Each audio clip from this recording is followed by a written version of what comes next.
Ulama Syafi'i nama dia Ibnu As-Sabbagh.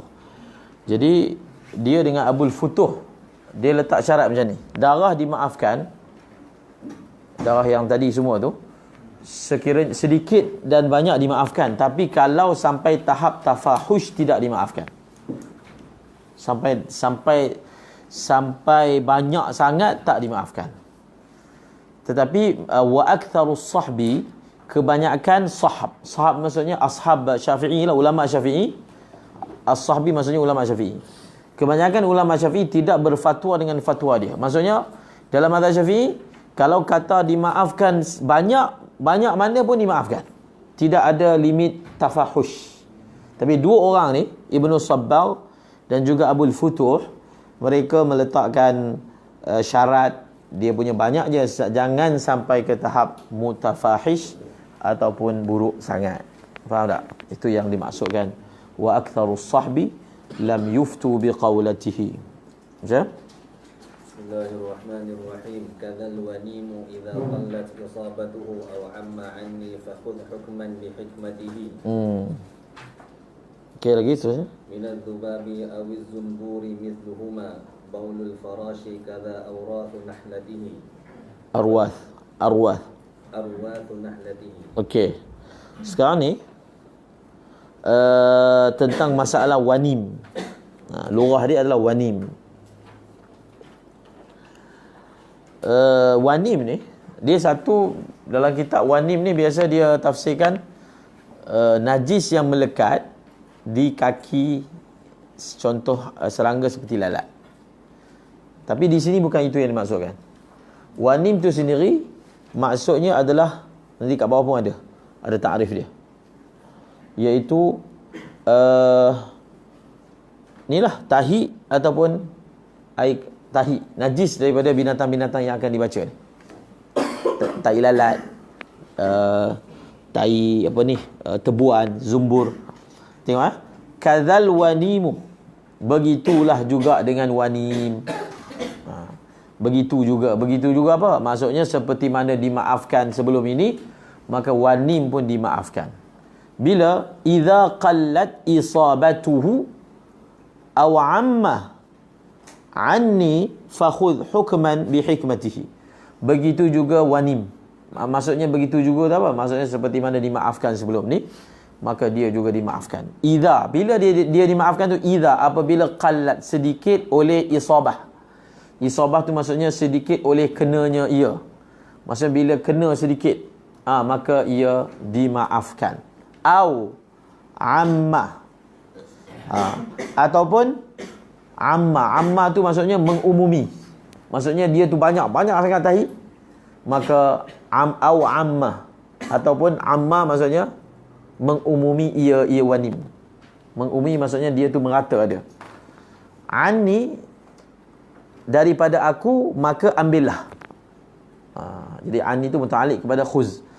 Daripada aku, maka ambillah hukum. Jadi kalau ada ayat yang lurus dia, fakhudh hukman anni, ambillah hukum daripada aku. Ambil hukum apa? Ambil hukum bahawasanya wanim itu dimaafkan sedikit ataupun banyak, sekiranya dia sampai tahap merata-rata. Maka kalau kena, maka dia dimaafkan. Fakhudh hukman bi hikmatihi, ambillah hukum tentang bahawasanya ia dimaafkan, ambil sekali dengan bi hikmati ay ma'a hikmatihi, ambillah hukum sekali dengan dia punya hikmah dia, hikmah hukum. Hikmah yang dimasukkan di sini adalah illah. Ambillah hukum bahawasanya ia dimaafkan, ambil sekali dengan dia punya hikmah dia. Apakah illah dia dimaafkan? Illah dia dimaafkan ialah masyaqqatul ihtiraz, payah nak dielakkan. Okey? Minaz zubab. Minaz zubab ni dia muta'alliq kepada wanim. Wanim minaz zubab. Dia bukan muta'alliq kat situ lah. Dia muta'alliq ni. Dia macam-macam cara lah Tok Guru ni ajar kan. Dia macam-macam cara. Kalau kita belajar dengan Tok Guru kita dengan satu cara, tak semestinya bila Tok Guru lain dia guna cara lain, cara tu salah kan, tak semestinya. Yang penting penyampaian tu sampai. Itu yang penting. Sebab tu dia ada macam-macam cara. Orang mengajar ni, contohnya mengajar hadis. Dia ada cara haddathana. Tapi dia ada juga cara akhbarana, kan? Maksudnya ada setengah guru dia tak baca langsung. Semua dibaca oleh anak murid. Seperti contohnya Imam Malik. Imam Malik kalau dia mengajar hadis dia tak akan baca. Yang baca tu yang anak murid dia. Jadi kalau riwayat tu dia akan jadi, kalau dalam istilah hadis dia panggil akhbarana. Ada yang dia baca dari awal sampai habis, kan? Macam kebanyakan cara di pondok macam tu lah. Daripada awal sampai habis maka semua tok guru baca. Pun ada juga. Itu cara yang yang pelbagai.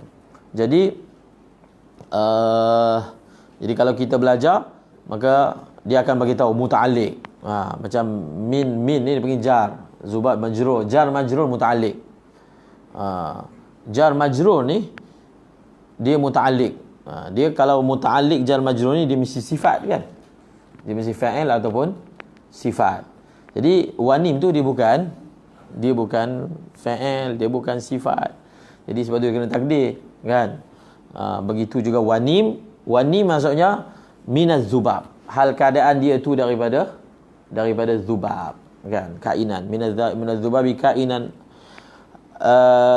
al-wanim kainan minaz zubab. Okey? Dia muta'alliq kepada apa? Kainan hal.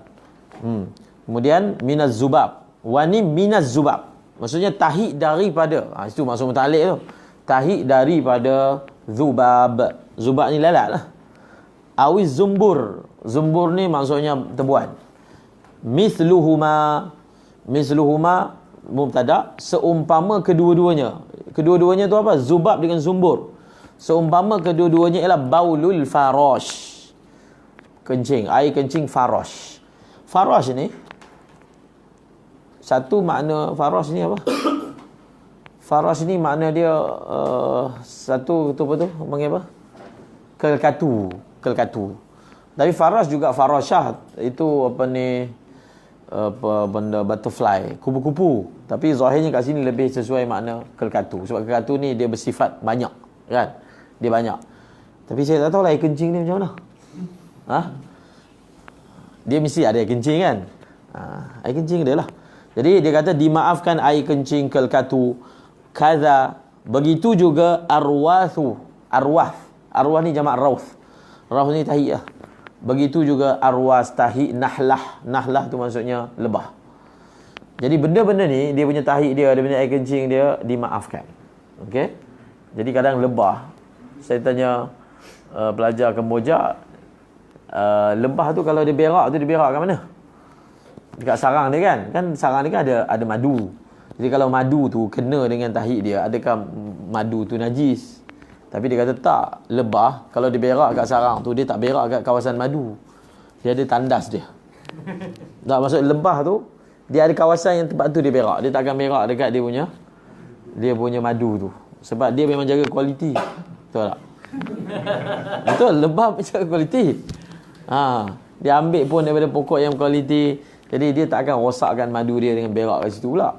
Jadi dia punya arwah tu kalau ada terkena maka dimaafkan. Fal kullu, maka al-kul, semua yang telah disebutkan tadi, kul al-kul maksudnya kullum minaz zubab, zumbur, farash dan juga nahlah. Kul maksudnya kullum minaz zubab, farash dan seumpamanya.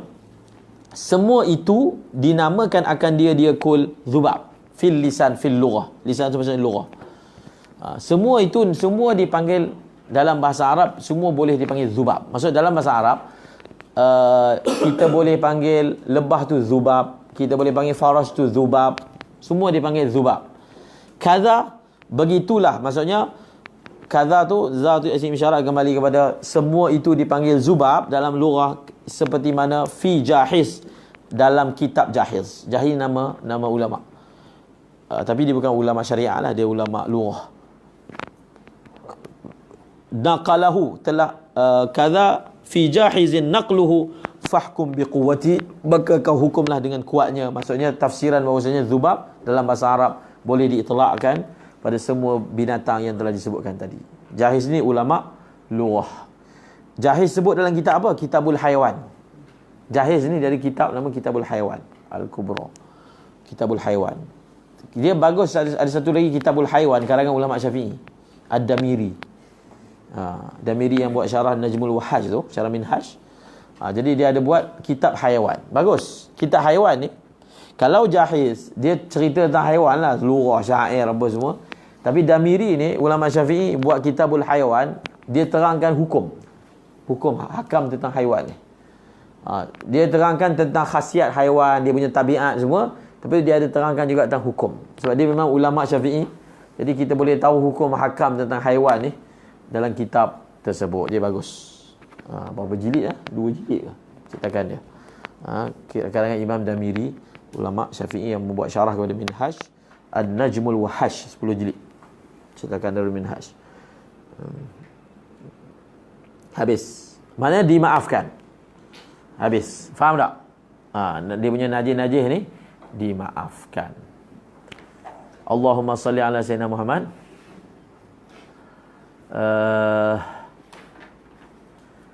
Ba'udatun akalat najasatan wa namat afwal manimi bihi qalu li usratihi wa hirwatin akalat min kalbatin waratat wa bawluha lam yughayyar hukmu khiffatihi wasyati'in ulifat najasatan hulibat libanuha sa'irun yufta bi syaratihi. Dia bawa berapa masalah ni? 3 masalah.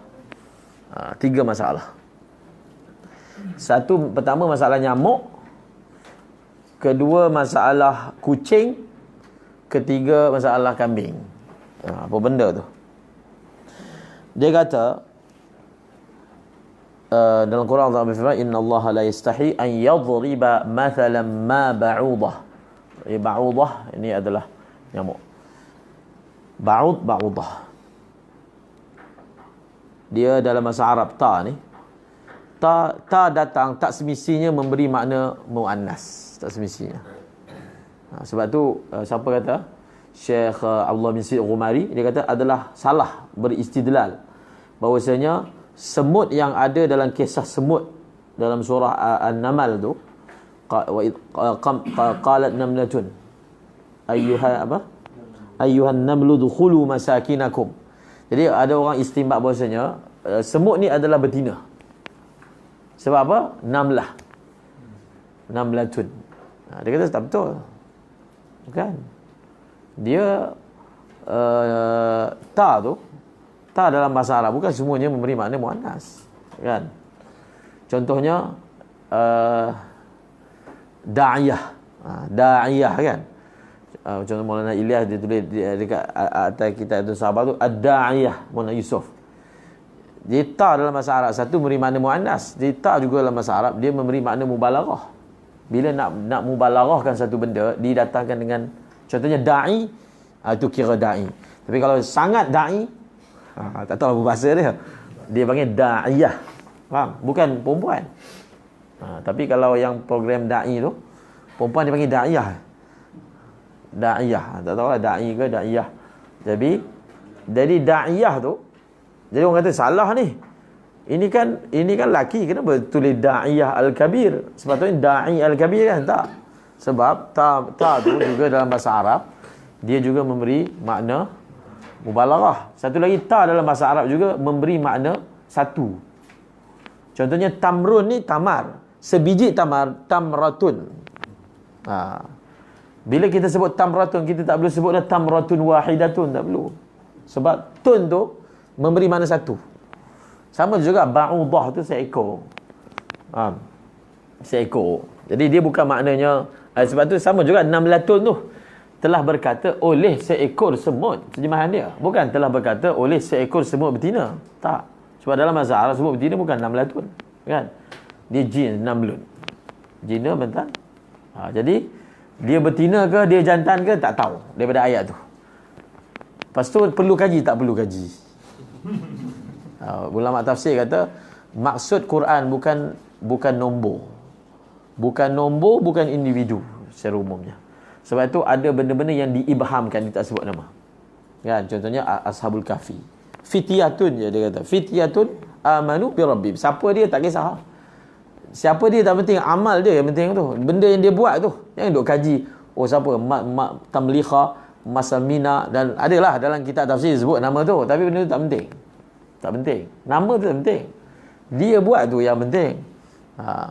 Lepas tu semut tu betina ke jantan tak penting, Mas. Yang dia buat tu dia betina ke dia jantan, lantak kan. Tapi kadang-kadang bila kita baca Quran, kita istighal dengan benda dipanggil layak ni. Kadang orang yang ahli ilmu ni pun dia kena hati-hati, jangan duk sibukkan diri dia bincang benda layak ni, mazih. Walaupun dia rasa semasa dia bincang tu dia intelek kan. Ada orang macam tu, dia intelek. Bila dia kaji benda susah ni, dia rasa dia intelek, padahal dia buang masa. Kaji benda ada faedah untuk umat lah kan. Kaji benda tu sekadar permainan otak je. Oh so dia suka, tapi faedah untuk diri sendiri umat ada ke? Kurang. So kita ambil manfaat yang lebih banyak. Jadi nak begitu, itulah faedah dia. Ba'udah, dia bawa 3 masalah. Ba'udah, kan kita kata kalau darah-darah ni semua dimaafkan. Dia buat satu masalah. Ba'udatun akalat wa namat. Nyamuk akalat najasatan. Nyamuk ni dia makan najis, lalu tubuh dia besar disebabkan dia makan najis tu. Okey? Dia punya wanim tu, dia punya tahi nyamuk tu, adakah dimaafkan? Dia asalnya nyamuk pun termasuk juga dalam serangga yang mana dimaafkan. Sebab dia kan susah nak dielakkan. Kalau dia ada berak-berak tu dimaafkan. Tapi dia bawa satu masalah yang mana nyamuk tu dia lain sikit. Dia ni makan najis sampai tubuh dia besar sebab najis. Jadi dia punya najis tu, adakah hukum dia lain daripada keadaan biasa? Faham? Tak faham pun faham lah. Aful wanimi bihi, maka memaafkan wanim tu maksud tahi. Bihi itu kembali kepada afu. Bihi qalu, qalu bihi, maksudnya telah berpendapat dengan nya apa? Nya tu memaafkan tahi ba'udah yang makan najis lalu besar. Faham? Bihi qalu li'usratihi. Bihi qalu, dengannya telah berpendapat oleh ulama. Dengannya apa? Dengan bahawasanya nyamuk yang jenis macam tu, tahi dia pun sama juga macam biasa, dimaafkan. Sebab apa? Kerana usrati, kerana payahnya ia. Okey, faham? Tak apa, itu mungkin jangan berlaku lah. Kita ambil yang kedua, yang lagi pelik. Dia kata darah kita pun najis juga. Apa dia? Tak dikira dalam surah ni. Dia kata akalat najasah kan, makan najis. Jadi darah itu pun najis juga, tak dikira dalam surah ni juga. Ya, kira masuklah. Tak semesti benda najis lain. Cuma surah dia ni, dia makan, tubuh dia besar kan, tubuh dia besar.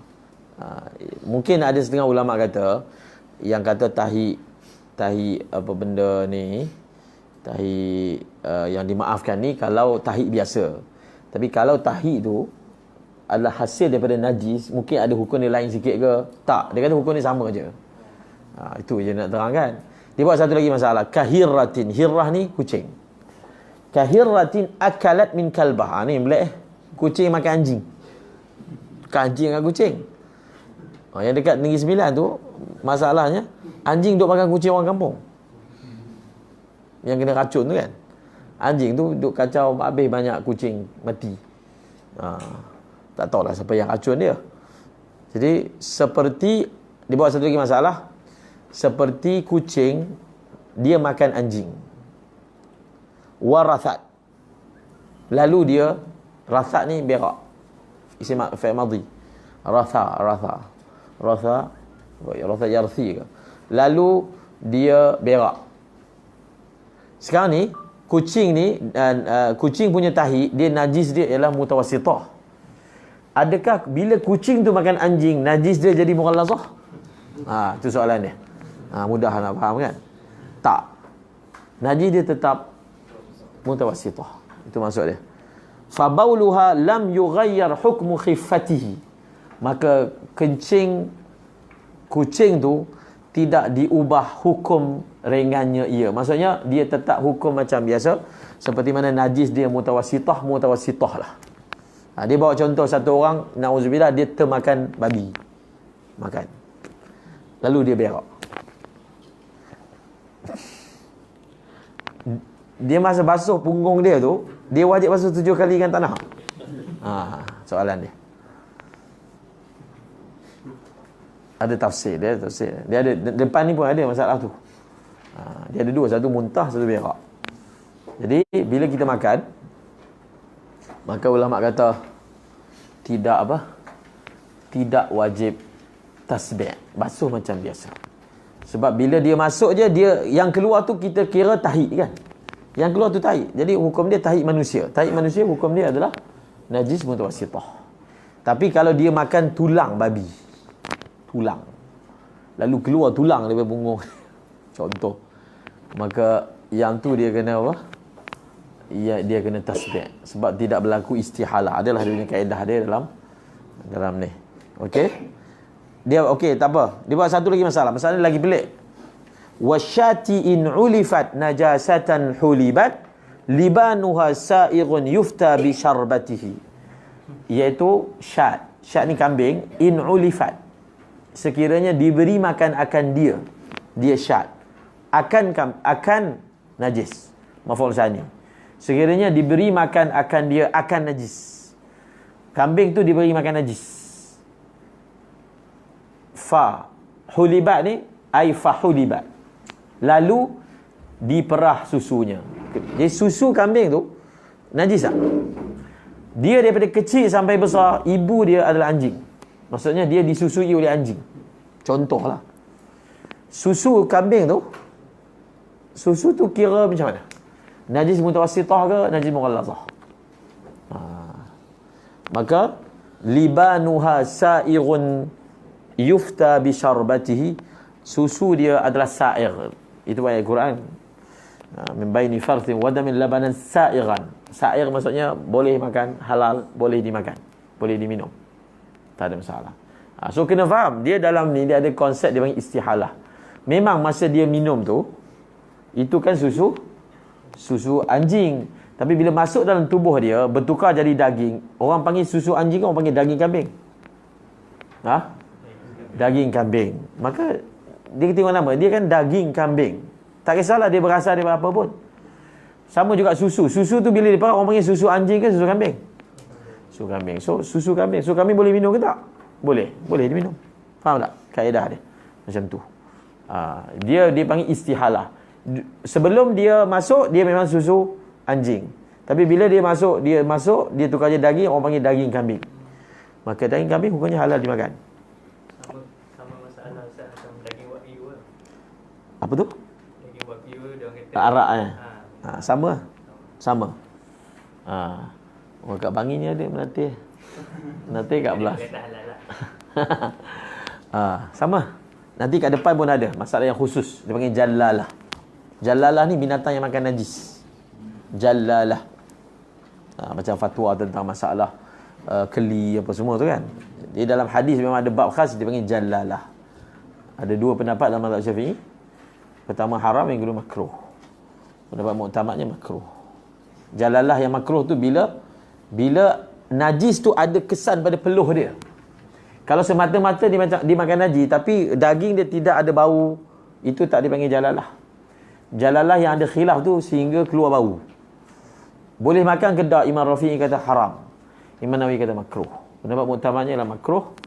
Dan untuk menghilangkan makruh, kita kuarantin selama beberapa hari bagi makan sampai hilang bau. Maka hukumnya atas Imam Rafi'i ke, atas Imam Nawawi ke, hukumnya tidak ada haram maupun makruh jallalah. Okey. Khalas, habis. Jadi tajuk dah habis. Tajuk nombor 2. Tajuk nombor 3 ialah masalah apa? Masalah asal, madu. Dan juga masalah fasad. Okey? Tengok. Lepas ni masalah air liur basi. Lepas 3 bait syair ni tentang masalah air liur basi. Najis ke, tak najis ke? Baca. والنحل إن أكلت مسيلة نجست قل ما تمج من الحلوى بشمعته وفاصل عضوه حال الصلاة له إتمامها إن هوى دم بتربته كعابد جاءه سهم فأزمنه لا كالرعاف تأمل سر حكمته. Dia bawa satu masalah wan nahli. Wan nahli, baca wan nahli. Dia ataf mana tu? Dia ataf kahiratin. Dia atas situ. Dia atas situ. Kena cari tu. Kalau orang tak biasa di pondok mungkin tak peduli lah. Orang kata ataf ni tak apa ataf tu. Tapi kena cari. Sebab tu baca dia wan nahli kan. Sebab dia panggil al-atfu 'ala al-majruri majrur. Ataf kepada majrur punya majrur. Jadi wan nahli maksudnya hukum dia samalah juga. Jadi bila kita terjemah kita akan kata samalah juga hukumnya seperti mana lebah. Lebah in sekiranya makan ia lebah usailatan. Dia ada orang cerita dia antara benda yang kita dobit masa belajar tu zalika. Semua perkataan zalika yang ada dalam kitab tu ustaz akan bagi tahu zalika ni dia panggil musyarun ilaih, dia kembali kepada mana kan. Semua akan ditakdirkan. Zalika apa kan, kembali. Sampai ada ustaz tu orang panggil ustaz zalika. Oh zalika tu nama zalika. Sebab dia tak akan tinggalkan walaupun satu zalika. Semua dia akan bagi tahu. Sebab zalika terjemahan dia yang demikian itu. Apa benda yang itu tu? Itu tu dia akan cari kat belakang. Akan tuliskan dia punya takdir dia. Okey? Wan nahli, begitulah juga. Begitulah juga lebah in akalat kalau makan ia lebah usailatan. Usailatan maksudnya madu. Isim tasghir. Usailatan dia makan madu, najisat yang najis ia. Dia makan, contohnya lah orang tu dia bela lebah ataupun lebah tu sendiri. Lebah tu dia bagi makan najis. Contohnya gula tu gula najis. Contohlah. Jadi lalu lebah tu makan. Bila lebah tu makan, lebah tu keluar madu. Madu tu najis ke tak? Dia sama macam tadi ya. Apa ayat dia? Apa ayat? Wa auha rabbuka ila an-nahli an ittakhidhi minal jibali buyutan wa minasy syajari mimma ya'rishun thumma kuli min kulli thamarati fasluki subula rabbiki zulula yakhruju min butuniha syarabun mukhtalifun alwanu fi shifaa'un linnas. Kan? Jadi lebah tu, walaupun lebah tu dia sama macam kes tadi ya, tak ada beza pun. Sama macam kambing tadi. Kambing diberi susu dengan susu anjing ataupun seumpamanya, bila susu tu diperah, susu dikonsumsi. Okey? Walaupun dalam mazhab Syafi'i kita tak pakai konsep istihalah. Tak ada. Secara umumnya tak ada, kan? Mazhab Hanafi yang kuat pakai masalah istihalah. Tapi di sini ulama ta'lilkan kenapa dia istihalah. Sebab apa? Nama dia dah tukar. Sebab hukum kan dia mabni alal ism. Sekarang ni yang tu dia panggil labanul kal, yang ni dia panggil labanul syad. Labanul syad boleh minum lah. Okey, sini pun sama. Jadi oleh kerana madu tu keluar daripada lebah tu, maka yakhruju min butuniha syarabun mukhtalifun alwanu fihi shifaa'un linnas. Bila Quran puji benda tu, maka hukumnya adalah suci. Okey, itu kaedah dalam istinbat lah. Bila syarak dia madah puji benda tu mestilah suci. Kalau tak, macam mana syarak puji pula, kan? Contohnya yang ulama Syafi'i istidlal bahawasanya kasturi ni adalah suci. Kasturi suci ni, dia punya cara istidlal dia ialah Nabi kata sebaik-baik minyak wangi lah kasturi. Sebab kasturi ni dia asalnya darah kijang. Dia darah kijang yang ada dekat dia punya fa'rah dia punya tu. Tapi bila Nabi kata dia sebaik-baik minyak wangi, mana jawab lah, mesti ada suci. Kalau tak, macam boleh kita baik pula benda najis. Itu contoh cara istidlal. Kita tengok bila benda tu datang dalam siyak madah, siyak puji, maka maknanya benda tu baik, kan? Kalau benda tu datang atas siyak dham, maka benda tu tak baik. Okey, kul, maka makanlah oleh kamu ma tamujju, barang yang meluahkan ia lebah minal halwa, daripada manisan, bisyama'atihi, dengan dia punya lilin dia. Lilin apa? Lilin kepada madu tersebut, kan? Madu kan ada lilin dia. Kemudian Wa fasidun, lagi masalah wa fasidun. Wa fasidun udwahu halas salati lahu. Wa fasidun mubtada, lahu tu khabar. Lahu jar majrur khabar muqaddam, itmamuha mubtada muakhar, jumlah jadi khabar kepada mubtada. Wa fasidun udwahu halas salati lahu itmamuha in hawa damun biturbatihi. Jadi orang yang dia bekam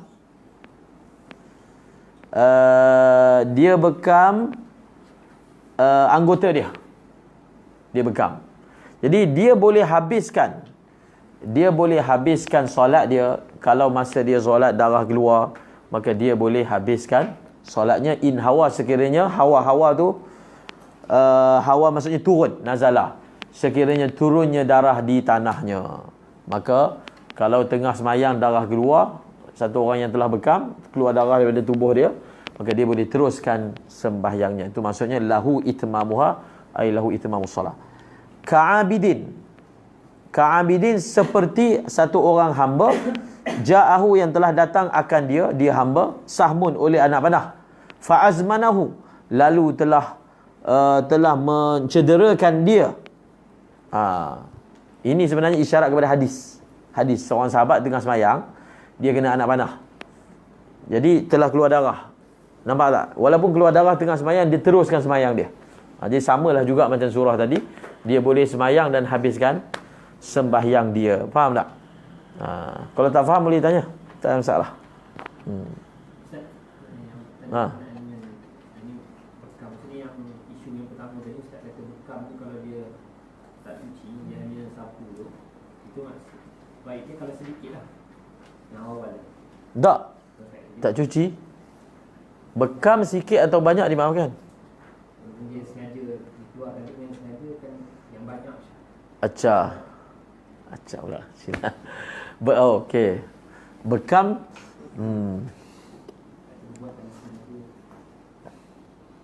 bekam sedikit ataupun banyak, perbuatan sengaja.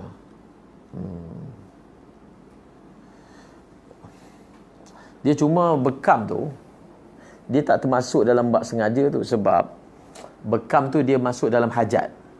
Bekam badan dan bekam kepala memang sengaja kita buat, tapi dia termasuk dalam benda yang merupakan hajat tadawi. Jadi bila hajat tadawi, maka dia dimaafkan sedikit ataupun banyak. Dia tak ada.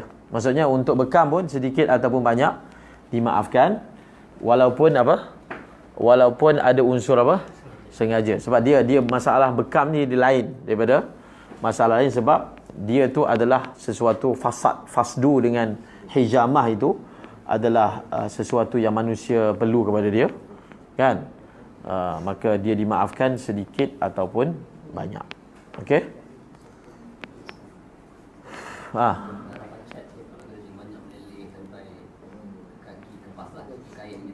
Bukan darah pacat. Darah sebab kena pacat. Darah pacat lain. Ya, dimaafkan. Walaupun banyak. Walaupun banyak, tapi syarat dia kena kawasan terlibat.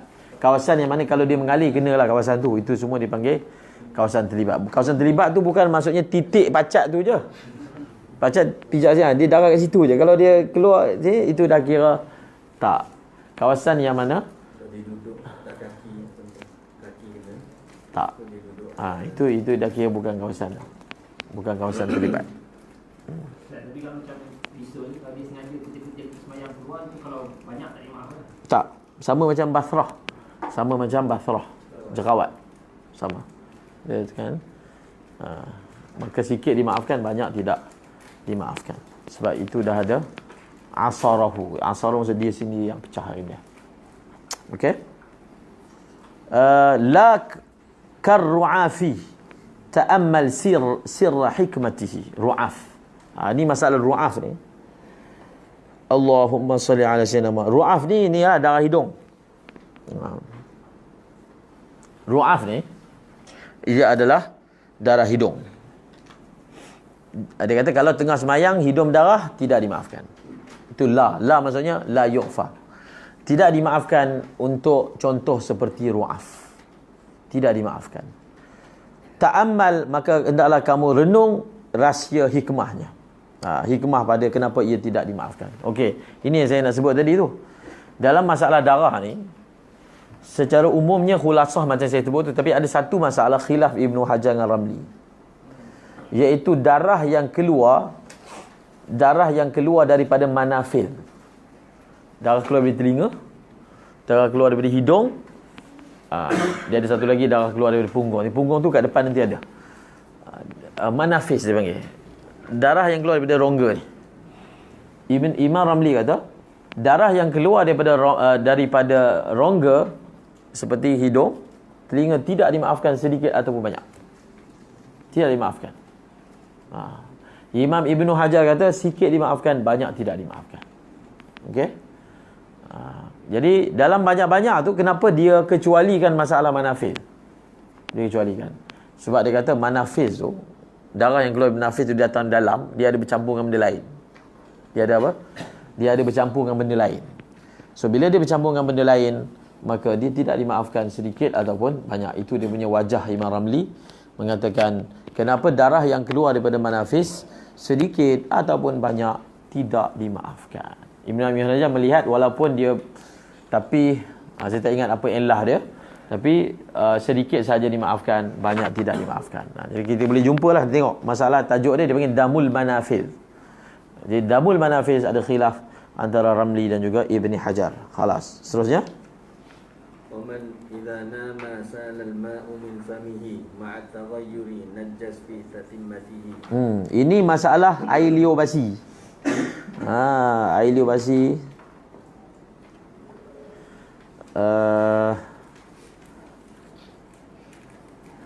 Boleh tak jawab WhatsApp sekejap?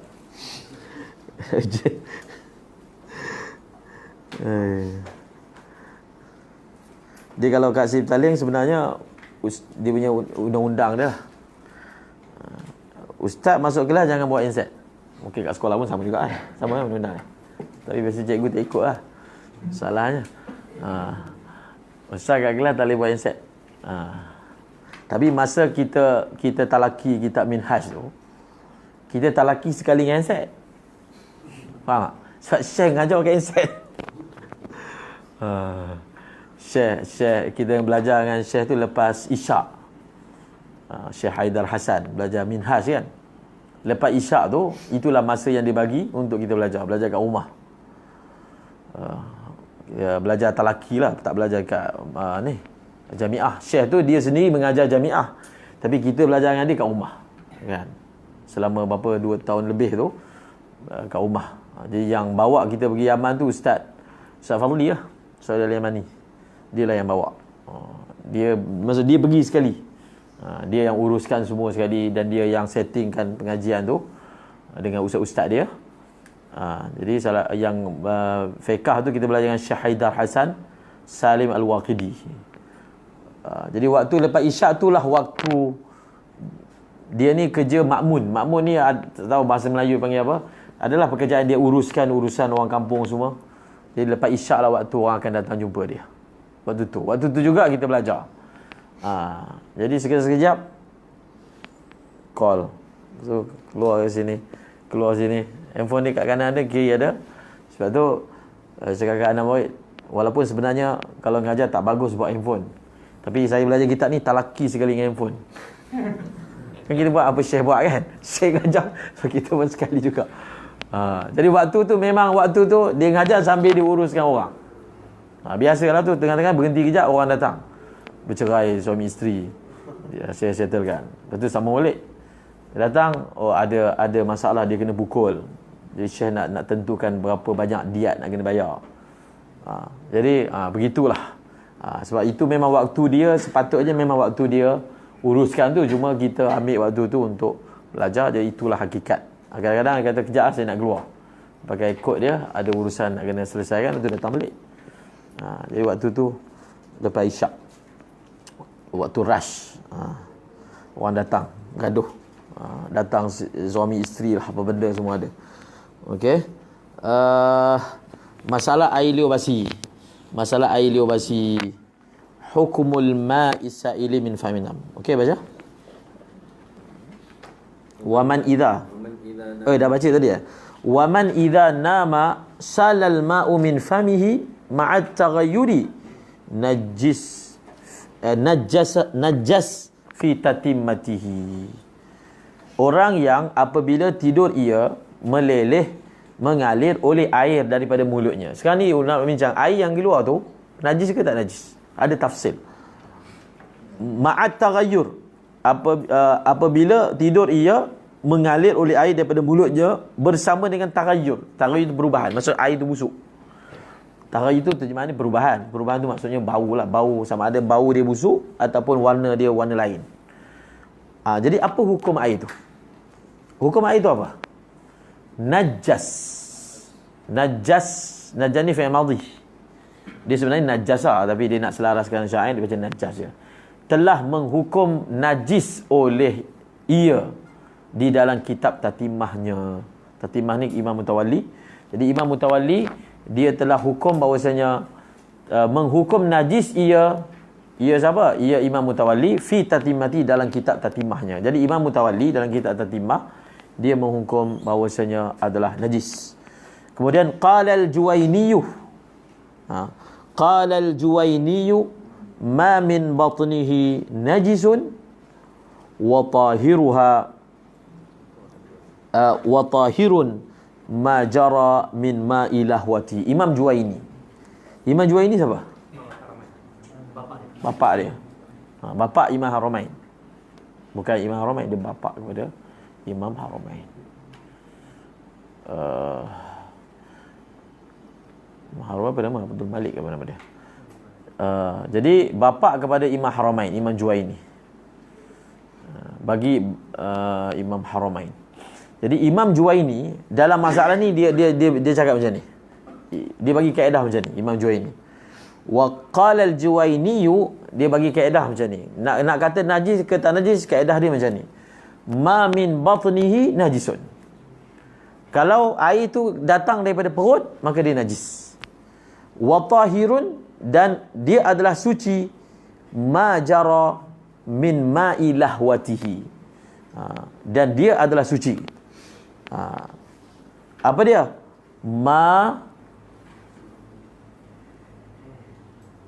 Bukan. Dia bukan dia tu. Tahirun tu, ma tu fa'il kepada tahirun, dan suci oleh yang. Ma tu fa'il kepada tahirun. Isim fa'il beramal amal fa'il. Dan suci oleh air. Ma tu maksudnya air lah. Suci oleh air yang datang daripada air lahwah. Apa benda tu? Tekak dia. Maksudnya dia kata kalau air tu datang daripada tekak, bukan datang daripada perut, maka hukumnya suci. Kalau air tu datang daripada perut, hukumnya najis. Biasa kita jawab gitulah. Tapi soalan dia, macam mana kita nak tahu dia datang daripada perut, dia datang daripada mulut? Tidur kan? Jadi ada lagi, tak habis lagi. Panjang lagi cerita ahli basi ni. Dia punya kaedah dasar dia daripada perut ke mulut? Perut najis, perut najis. Tapi apa dia punya dobit dia? Sekarang tidur, kan? Okey, baca.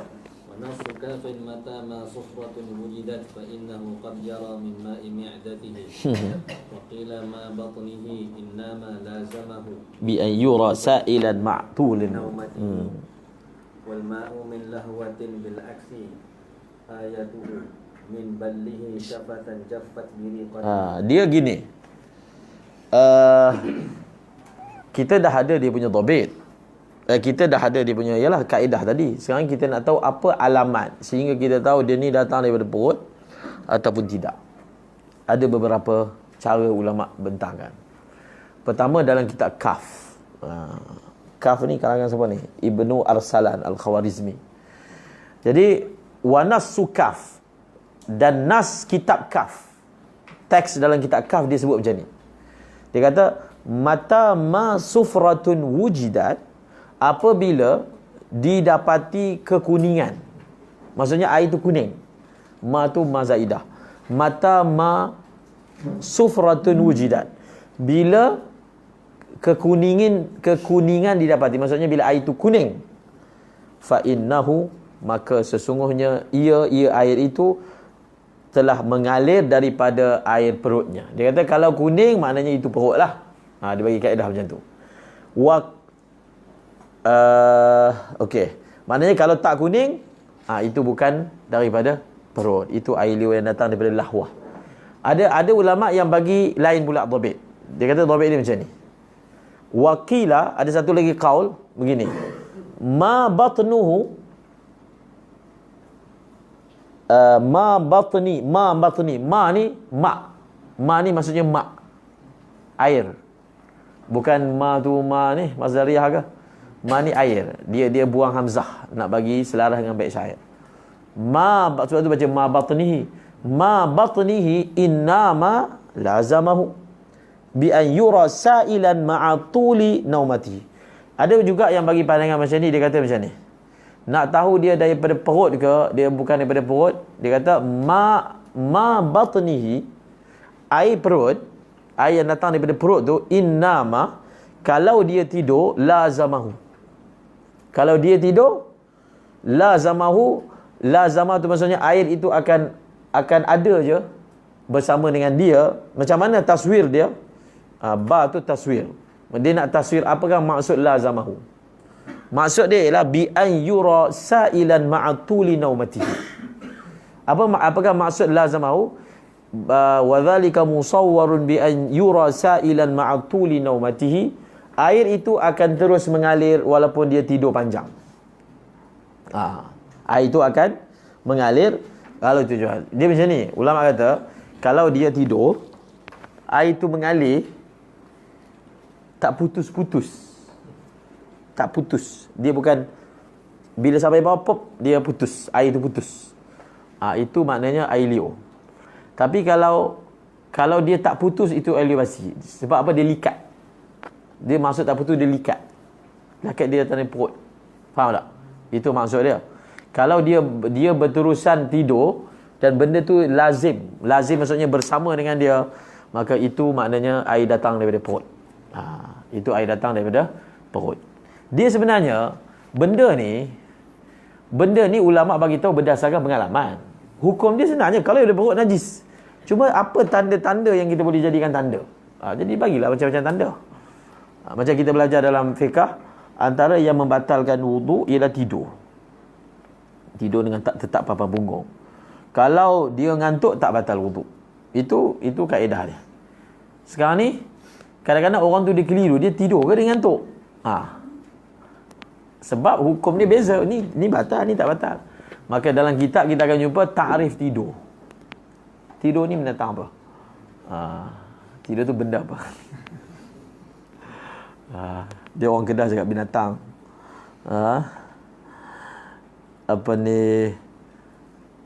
Mengantuk tu macam mana? Dalam kitab bagi ta'rif, kan? Dia kata antara alamat tidur, kalau mimpi maksudnya itu tidur, bukan mengantuk.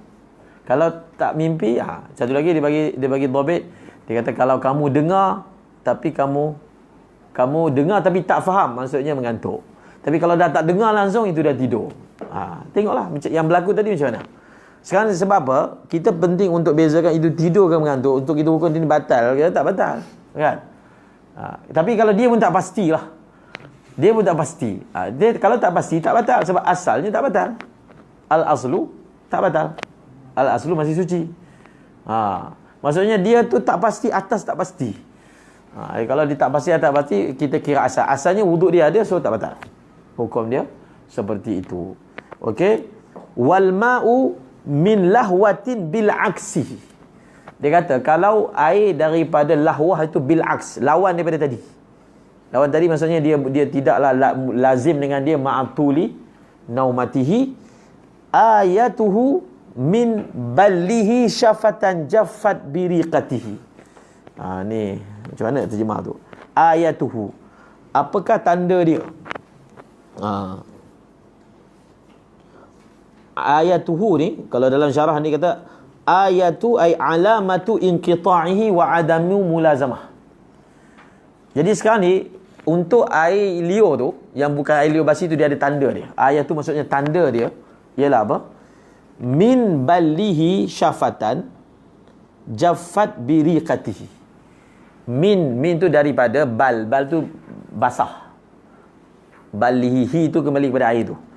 Daripada basahnya air, syafatan bibir. Jaffat, kering ia dengan sebab air liurnya. Maksudnya tanda air liur tu bukan air liur basi, dia kalau kena kat bibir ni, bibir tu dia kering kat bibir. Dia tak ada macam likat tu. Itu maksudnya itu air liur biasa, bukan air liur basi.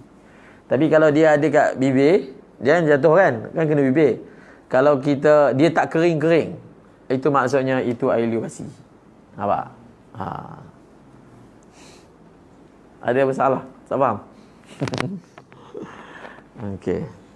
Alah, kalau ada peta kuning tu semua air liur basi lah. Apa nak syak lagi? Kan? So, air liur biasa dia tak akan timbulkan peta berkeping-keping tu. Dia antara cara nak tahu air basi kan kat BP kan. Dia keping. Benda tu berkeping. Itu air liur basi. Kuning, keping. Kalau kita pegang kan, dia jadi rasa macam ada benda likat dekat telinga kan. Dekat BP. Dekat apa ni, pipi. Itu air liur basi lah. Kalau air liur biasa, dia tak akan rasa licin-licin macam air liur basi. Itu dia punya cara nak kenal dia. Jadi begitu kasihnya ulama dia ajar nak kenal air liur basi pun macam mana. Sebab dia bukan sekadar, dia bukan cerita air liur basi tu penting tu, hukum tu. Sebab kalau air liur basi najis, main tak sah. Kan? Jadi kena tahulah sikit cerita air liur basi ni macam mana. Wa ankara tibbu wa ba'duhum ba'duhum in yanam war ra'su murtafi'un 'ala al-wisadi fa dha tuhurun tariqatihi. Dia kata, sebahagian ulama dia kata macam ni.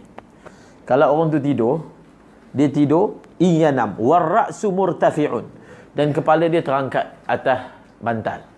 'Ala al-wisad, bantal. Dia kata kalau dia tidur macam tu, kalau keluar air confirm itu bukan air liur basi. Itu air liur biasa. Sebab air liur basi tak boleh keluar dengan posisi tidur macam tu. Tu maksud dia. Wa ba'dhum iyanam war ra'su murtafi'un 'ala al-wisadi hadha tuhurun kariqatihi. Habis. Seterusnya, wa ankara tibbu kaunal batni tursiluhu bulaysin al-hanafi afta bi tuhuratihi. Wa ankara tibbu. Tibbu ni apa? Perubatan lah. Wa ankara tibbu kaunal batni turithuhu bulaysin al-hanafi afta bi tuhuratihi wa qad ra'a lagi tanjisahu al-muzani walghamun indahu rijsun kafai'atihi. Okey. Dia kata perubatan mengingkari, mungkin ahli perubatan dia mengingkari. Dia kata tak. Semua yang keluar ni memang tak akan keluar daripada perut. Wa ankara tibbu kaunal batni tursiluhu. Dia kata mereka mengingkari perutlah yang mengeluarkan air tu. Tak. Bulaysin ni nama ulama. Bu tu maksud abu lah, dia buang hamzah. Bulaysin.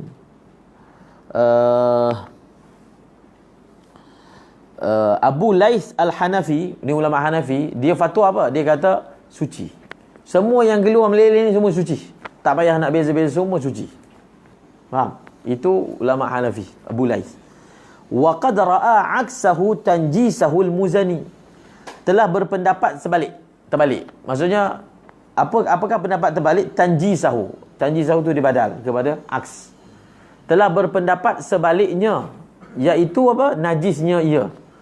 Imam Muzani dia kata semua air yang keluar ketika orang tidur semuanya najis. Tak ada tafsil. Imam Muzani. Imam Abu Laith Al-Hanafi dia kata semua yang keluar semuanya suci, tak ada yang najis. Nampak tak? Dua pendapat ni dia ifrat dan tafrid. Mana yang ni kata tak najis langsung, yang ni kata najis, kita tengah-tengah tafsil. Dia tengoklah tadi, kalau daripada perut najis, kalau bukan daripada perut tidak najis. Fabalghamun. Imam Muzani kata apa? Fabalghamun indal Muzani. Balgham, hatta balgham. Balgham ni yang datang dari otak tu, yang cairan tu kan. Balgham tu lendir yang keluar daripada kepala ke, daripada sini ke. Dia kata fabalghamun indahu rijsun. Dia kata balgham pun hukumnya adalah najis. Kaqai'atihi, seperti mana hukumnya muntah. Dia kata di sisi Imam Muzani balgham yang keluar kahak ke lendir sini ke, keluar sini ke, hukumnya najis. Sama macam qaid. Qaid itu apa? Muntah. Itu di sisi Imam Muzani. Mandamah. Okey, itu jap last. Jadi Imam Muzani ni dia ni adalah anak murid Imam Syafi'i dan dia ni adalah ruwatul madhab. Dia adalah perawi mazhab Syafi'i qaul jadid. Dia ni orang Mesir lah. Jadi Imam Muzani ni antara anak murid yang ulung lah di kalangan Imam Syafi'i. Sehingga Imam Syafi'i kata kalau syaitan pun berdebat dengan dia, syaitan pun kalah. Imam Syafi'i kata memang dia pintar. Ada juga yang meriwayatkan kalaulah dia berhujah, tiang tu besi kan, kalau dia hujah, dia boleh bagi kita percaya tiang tu emas. Tiang tu memang besi, tapi dia punya hujah tu dia boleh buat kita betul-betul itu emas. Macam mana tu dia punya hujah? Depan mata besi kita boleh percaya itu emas. Dia punya Allah Ta'ala bagi kebijakan. Dan Imam Muzani ni sebelum Imam Syafi'i datang, beliau ni istighal dengan ilmu akal. Kalam, ilmu akal. Maka Imam Muzani kata, Imam Syafi'i nasihat dia. Dia kata alangkah baiknya kepintaran ini digunakan untuk ilmu fiqh, guna untuk syariat. Lagi banyak faedah. Kan? Maka selepas itu dia mula istighal dan dia telah naik ke tahap yang tinggi lah. Sehingga dia ni dalam mazhab Syafi'i dia dikira mujtahid muntasib. Kan? Mujtahidun muntasibun. Mujtahid muntasib ni macam Abu Yusuf. Kalau dalam mazhab Hanafi, Abu Yusuf dan Muhammad bin Hasan Syaibani. Dia di bawah daripada mujtahid mutlak. Mana dia punya, sehingga ma'ruf Imam Muzani, beliau mempunyai pandangan yang banyak juga yang beza dengan Imam Syafi'i. Banyak. Yang beliau beza dengan Imam Syafi'i dan dia adalah mujtahid muntasib. Beliau ini adalah Imam Tahawi itulah. Imam Tahawi itu adalah anak saudara kepada Imam Al-Muzani. Anak saudara kan? Dulu Imam Tahawi ni Syafi'i dan jadi apalah, itu cerita lama, tak payah nak ungkit panjang. Jadi Imam Muzani ni kira memang ulama Syafi'i hebat. Dia masih lagi dikira ulama Syafi'i. Daripada sini kita selalu sebut tidak ada istilah jumud dalam bermazhab. Sebab biasa je ulama Syafi'i dalam bab-bab tertentu mereka berbeza pandangan Imam Syafi'i. Imam Nawawi, Imam Subki, Imam Ghazali, banyak perkara kan. So tak ada istilah jumud yang diwar-warkan, dikatakan. Tapi kelebihan dia, mereka ni walaupun tahap dia tinggi tapi masih lagi nak muntasib dengan Imam Syafi'i. Ini baru belajar sikit terus kata saya berlepas diri daripada mazhab. Kan? Saya berlepas diri. Maknanya saya mazhab apa? Orang yang berlepas diri dengan mazhab, kita nama kamu apa? Nama saya Ahmad. Mazhab Ahmad. Mazhab dia lah. Kan? Mazhab tu mazhab dia sendiri lah. Apa berlepas diri mazhab pula? Kan? Mazhab tu adalah pandangan kan. Jadi kalau pandangan tu datang dari otak dia, itu namanya mazhab dia. Kan? So bila pula dia berlepas diri pada mazhab? Kan? Tak ada berlepasnya. Okey. Jadi Imam Abu Yusuf. Kalau kita belajar mazhab Hanafi dia lagi dahsyat. Kan? Disebut, dia kata, aku merasa hairan dengan orang yang belajar mazhab Syafi'i. Ini Syekh Toha Tarim. Dia nukil daripada siapa saya tak pasti. Aku merasa hairan dengan orang yang belajar mazhab Syafi'i selama 4 tahun.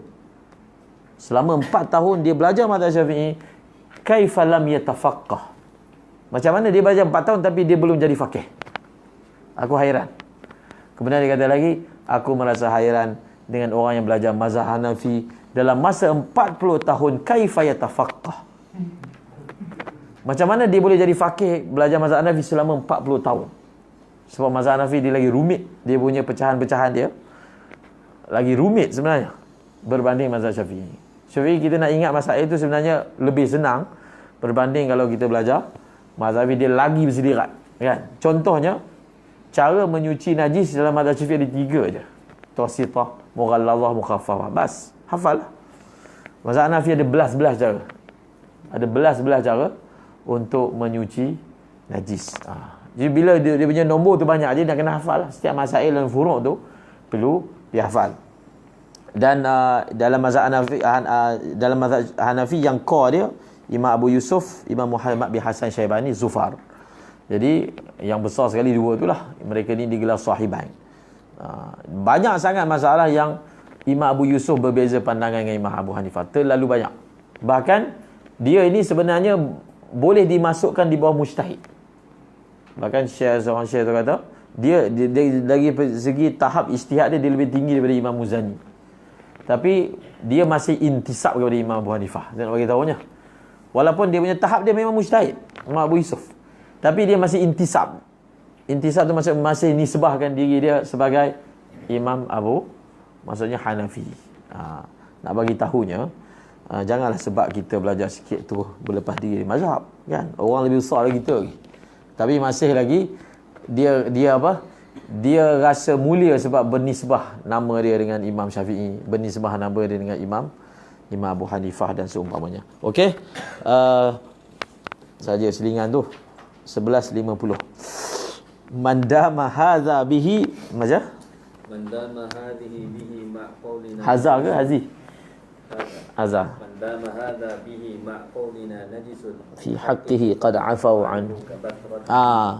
Dia dalam kitab Buriyah Mustarsyidin ada tulis masalah ni. Orang yang mana dia dibalai dengan air liur basi. Payahlah dia ni tidur sikit air liur basi. Tidur dalam kelas pun air liur basi. Jadi dia kata orang yang mana air liur ni dawam. Jadi bila kita tidur, bantal kita kena air liur basi. Kita letak kepala atas bantal tu. Itu dah jadi masalah pula. Maksud kepala kita kena najis. Jadi setiap kali dia tidur, bangun tidur dengan basuh kepala dia, kan? Apatah lagi kalau dia pakai minyak kepala dia, bantal dia boleh basi, kan? Tapi dia kata orang yang mana dah jadi mubtala. Mubtala tu maksudnya dah tak boleh lah air liur basi. Kira semayang pun boleh basi. Dia punya tahap dahsyat tu. Jadi dia kata mandama bihi hadza. Hadza tu maksudnya mak batan. Mandama hadza bihi, barang siapa yang berterusan ini tu maksudnya inilah mak batan ni, air perut tu, bihi pada dirinya, mak qaulina bersama dengan pandangan kita yang mengatakan dia najis. Kalau kita kata dia suci macam pendapat Bulais tu, tak ada isu apalah. Tapi kalau kita kata dia najis, mandama hadza bihi ma qaulina najisun fi haqqihi qad afau anhu kabathratihi. Pada hak dia, maksud untuk dia, qad afau telah memaafkan, telah menghukum maaf oleh mereka iaitu ulama, anhu an benda tadi itulah air batan, sama seperti masalah basrah, sama seperti masalah basrah iaitu masalah jerawat. Seperti mana disebut sebelum ini bahawasanya jerawat itu dimaafkan dia punya darah dia, maka begitulah juga jerawat, kan? Jerawat tak dapat nak elak banyak, apa tu pecah, apa berdarah keluar. Jadi dia dimaafkan untuk orang tersebut. Okey, depan nanti kita akan ada masalah mubtala. Contoh tu tak bagi kita sebut awal. Dalam masalah muntah ni najis. Okey, baby kan dia muntah. Mulut dia najis. Najis mulut dia. Bila dia isap puting mak dia jadi najis. Jadi sekarang ni adakah mak dia setiap kali nak sembahyang kena basuh puting? Lepas tu kena basuh dia punya bra ke benda ke? Jadi ulama kata tak perlu. Tak perlu basuh. Dimaafkan. Sebab mubtala, sebab dia kan akan sentiasa susu ke anak dia, dan muntah tu benda yang berlaku kerap pada budak-budak. Jadi dimaafkan.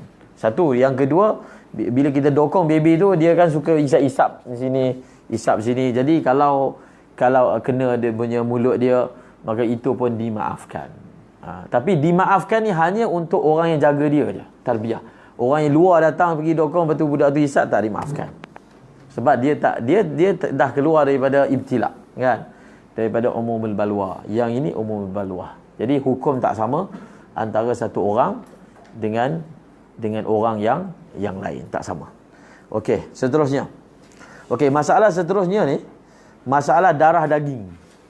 Daging tu ada darah. Darah tu dimaafkan ke tak dimaafkan?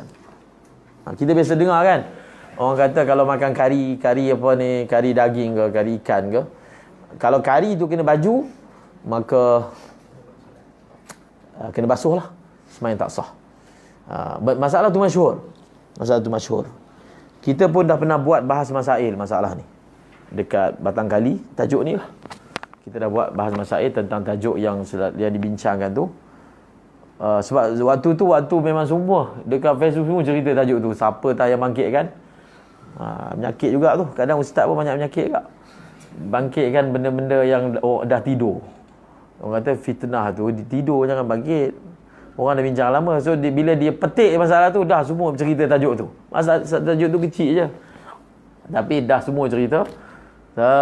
Semua nak sambut dia punya tajuk. Jadi kita pun buatlah bahas masail. Siapa yang bangkit tajuk tu? Adalah yang bangkitkan isu tu. Tapi masalah tu masyhur. Orang yang belajar pondok pesantren makruf. Kalau kena basuh. Adalah dia punya elah dia yang kita akan terangkan nanti.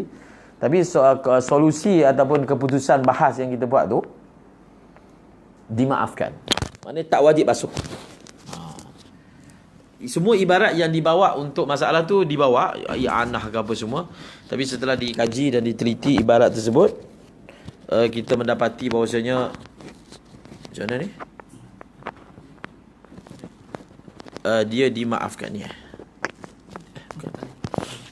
Dia dimaafkan secara maknanya tak perlu basuh lah. Tak perlu basuh. Sekarang ni kita masuk tajuk tu. Masalah darah yang ada pada daging.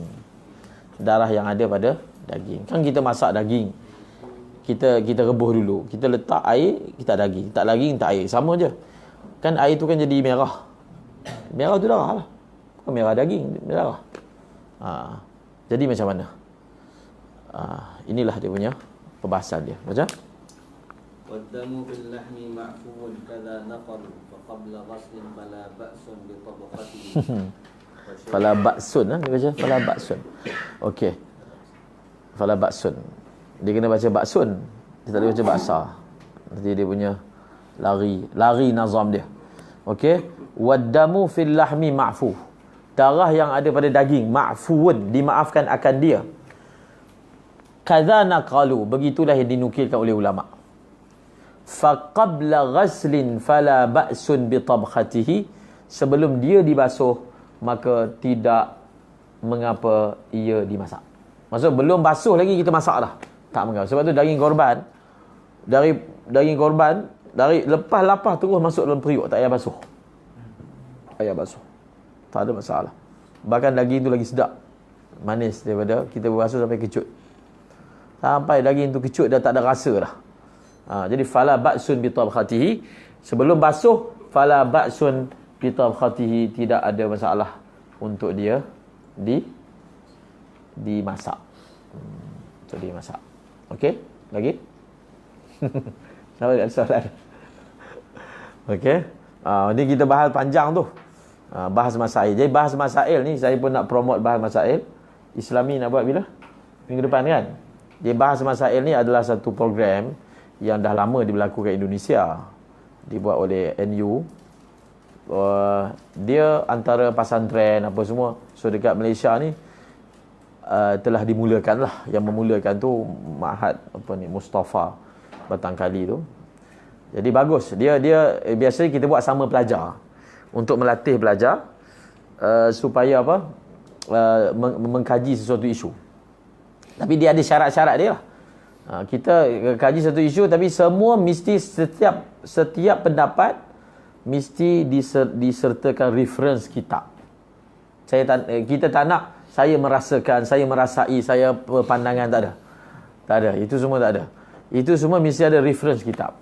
Dan kitab tu pula perbahasan ni fiqh je. Kitab tu pula adalah kitab mazhab Syafi'i. Kitab mazhab Syafi'i. Maksudnya nak cakap apa pun boleh, tapi bagi hawalah. Maknanya daripada kitab kan. So jadi bila kita akan bagi soalan dalam masa sebulan ke sebelum tu, jadi pelajar akan cari, dia orang akan discuss di peringkat madrasah, kemudian akan dia bukan debat, dia lebih kurang kita panggil musyawarah. Istilah dia. Walaupun orang nampak macam debat kan, tak. Dia punya roh dia adalah roh musyawarah fiqh, macam yang berlaku dahulu antara Imam Syafi'i, Imam Ahmad, Imam Muhammad bin Hasan, musyawarah. Jadi di situ pelajar akan dilatih untuk cari, dan kita tengok kadang-kadang berlaku pelajar tu dia bawa reference, dia kan bagi dia boleh menyokong apa yang dia sangka, yang dia berpendapat lah, tapi bila dibahaskan rupanya salah, tak betul. Maksudnya reference dia tak betul, dia salah faham ibarat tu. Maksud ibarat tu lain, tapi dia faham lain. Di situ dia akan belajar lah. Dan tapi dia ada orang yang jaga, bukan sama belajar biar je. Dia ada orang yang jaga program tu, yang akan kawal. Yang akhir sekali keputusan tu akan disahkan oleh, dia panggil istilah dia musahih. Jadi di situ adalah latihan. Latihan supaya pelajar-pelajar tu dia berani untuk buka kitab. Kan? Buka kitab ni, buka kitab. Tapi kitab mazhab Syafi'i. Bukan nak suruh ijtihad sendiri berdasarkan apa yang ulama telah bagi tahu, cuma tinggal lagi kita nak faham. Okey, dalam bahas masail tu masa kita bincang panjanglah sampai pukul 1, pukul 2. Jadi keputusan ni macam saya sebut tadi.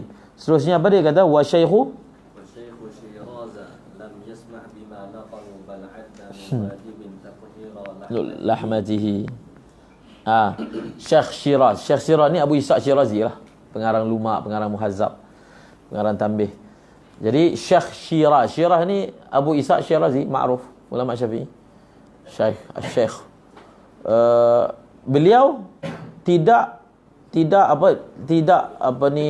maafkan. Tidak terimalah istilah dia.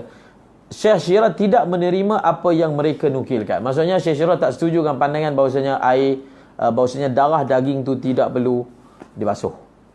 Bal, dia kata bahkan adda min wajibin tathira lahmatihi. Bahkan beliau mengira antara benda yang wajib kena basuh daging tersebut. Tak boleh darah tu dibiarkan. Ini pendapat Syekh Shirazi. Namun pendapat yang muktamad mazhab Syafi'i, dia dimaafkan. Abu Ishaq Asy-Syirazi. Shiraz ni kat Iran. Kat Iran sekarang. Okey. Habis. Sekarang ni dia bawa masalah apa? Dia bawa masalah kita semayang. Ni semayang dalam Syiddatul Khawf ni. Semayang ketika perang. Jadi kan pedang tu dia libas sana, libas sini kan berdarah pedang tu. Jadi macam mana tu nak semayang ni? Ada darah dekat pedang. Menanggung najis, batal semayang. Jadi macam mana tu dia punya cerita ni? Masalah menanggung pedang yang bernajis. Okey? Hamilun fi qitalin sayfahu bidamin 'inda ad-darurati qad aftau bi yusrati. Dia gitulah. Kita tengok dalam Quran Allah SWT berfirman, wa in khiftum farijalan aw rukbana. Ini ayat sembahyang Syiddatul Khawf. Ketika kamu takut, kamu boleh sembahyang berjalan boleh, menunggang pun boleh. Dalam keadaan Syiddatul Khawf semua boleh. Maknanya berlari boleh. Selagi mana dia ada maslahat untuk perang, semua boleh. Sebab itu ulama kata, kalau pedang, dah perang tu memanglah pedang kena angkat. Dalam masa yang sama syariat bagi semayang. Sudah tentu boleh semayang dalam keadaan bawa pedang. So pedang tu kalau berdarah, boleh tak dia pegang, tanggung, dia buah dalam sarung ataupun dipegang dengan tangan dia. Maka dia kata indad darurah, ketika darurat menanggung pedang tersebut, tak ada apa-apa masalah, semayang itu dihukum sah. Qad aftau, telah memberi fatwa oleh mereka ulama biyusratihi, dengan mudahnya, maksudnya dia dimaafkan. Kemudian Wa'al imamu idha sayfun talaqqa an yudassahu fi tirabin khawfa dhai'ati. Walam yajib tarkuhu halan kama dhakaru fi aminin darqal mukkan immati. Dia kata ra'al imam haramain lah tu. Bila sebut imam maksudnya imam al-haramain. Ra'al imamu idza sayfun talaqqaha an yadussahu fi qirabin khayfa dhai'atihi. Telah berpandangan oleh imam haramain idza, apabila saif ni pedang, talaqqah tu maksudnya berlomor. Apabila pedang itu berlomor, apakah pandangan imam haramain? Dia kata walaupun pedang tu berlomor, an yadussahu, bahawasanya boleh kita simpan pedang tu. Yadussah tu maksudnya dia simpan pedang tu dalam qirab tu maksudnya sarung pedang. Dia boleh simpan sarung pedang tu kerana takut dia akan hilang. Tak adalah kata okey, sekarang ni kita tengah perang, sekarang musuh tak ada kat depan, pedang ada ni, nak semayang, letak dulu kat bawah, semayang. Tak perlu simpan buh dalam sarung. Sebab kalau kita buh dalam sarung kan kita menanggung najis. Maka Imam Haramain kata tak apa, kan? Tak apa, dia sarung pedang tu walaupun dia menanggung najis, kerana apa? Khaufa dhai'atihi, kerana khawatir dhai'ah tu hilang. Hilang. Tapi kalaulah dalam keadaan yang mana tidak ada keperluan dia pegang pedang, maka dia tak boleh tanggung. Itu yang muktamad lah mazhab Syafi'i, dia kena letak kat bawah. Tapi kalau dalam situasi yang ada kemungkinan musuh lagi, tak apa dia pegang. Kalau kemungkinan kalau dia biar tempat lain akan dhai'ah berlaku, maka pada ketika itu tidak mengapa. Walam yajib tarhuhu halan. Tidak wajib dia buang segera. Halat sekarang juga. Walam yajib tarhuhu halan. Tidak wajib dia buang segera, dia boleh simpan dalam sarung. Faham tak? Tak wajib. Kama zakaru fi aminin azarqal mukka bi'immatihi. Apa dia tu? Maksudnya tidak wajib buang nya pedang sekarang seperti mana wajib dalam masalah lain. Faham? Ka tu.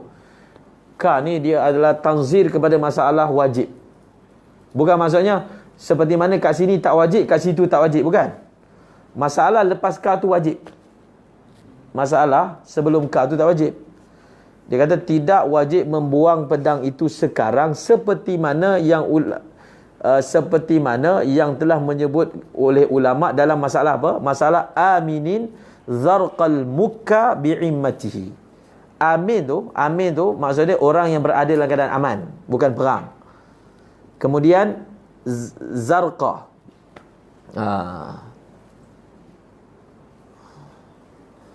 Zarqa ni tahi lah. Muka tu burung, sejenis burung. Tahi burung.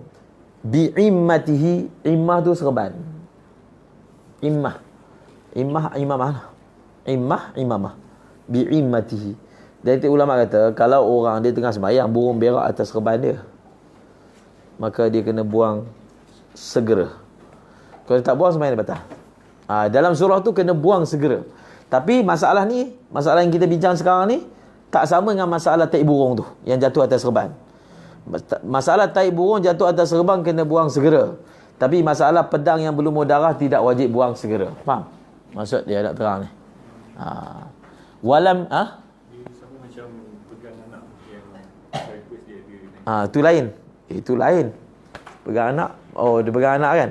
Dalam kitab ni pun ada bincang tentang masalah dokong anak tu. Tapi hukumnya tak boleh lah. Hukumnya tak boleh.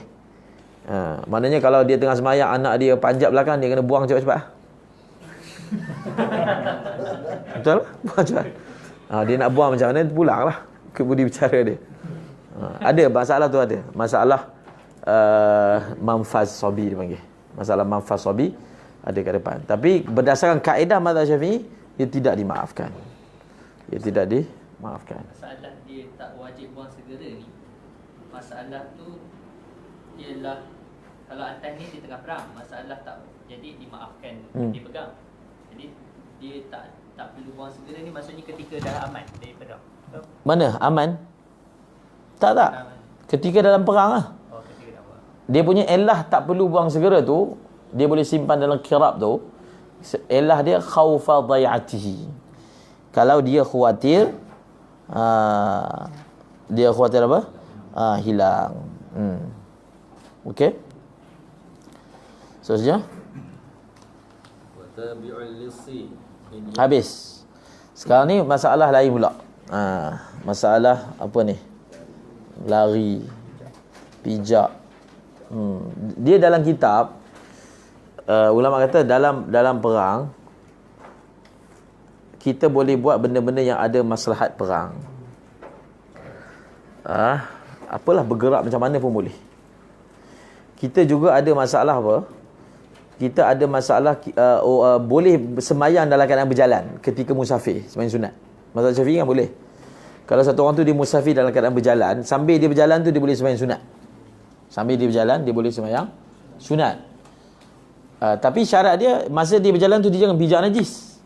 Kalau dia pijak najis, adakah dimaafkan? Maka tidak dimaafkan. Kalau dia ada ta'ammud, kalau ada pijak secara sengaja. Tapi kalaulah dia sampai ke tahap ibtila, nanti kat depan ada masalah tahi burung yang banyak dekat masjid. Itu masalah masyhur dalam mazhab Syafi'i. Tahi burung tu ada macam mungkinlah kat Masjid Haram zaman dulu ke, sekarang kurang. yang mana banyak tahi. Jadi agak sukar untuk kita mengelakkan dia, maka dia ada surah yang mana tahi burung itu walaupun kita pijak tapi dimaafkan. Walaupun kita semayang atas dia, dia dimaafkan dengan syarat-syarat yang tertentu. Ada syarat dia, kan? Dimaafkan.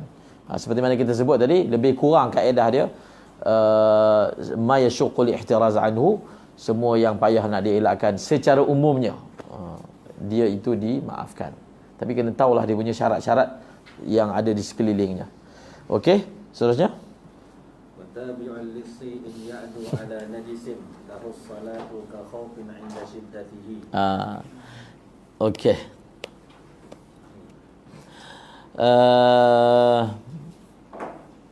Dia dalam masalah sembahyang syiddatul khauf.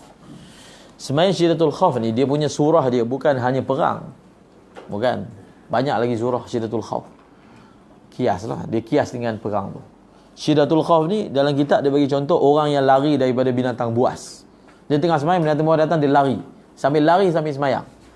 Itu pun termasuk surah syiddatul khauf. Ataupun lari daripada sail, tsunami.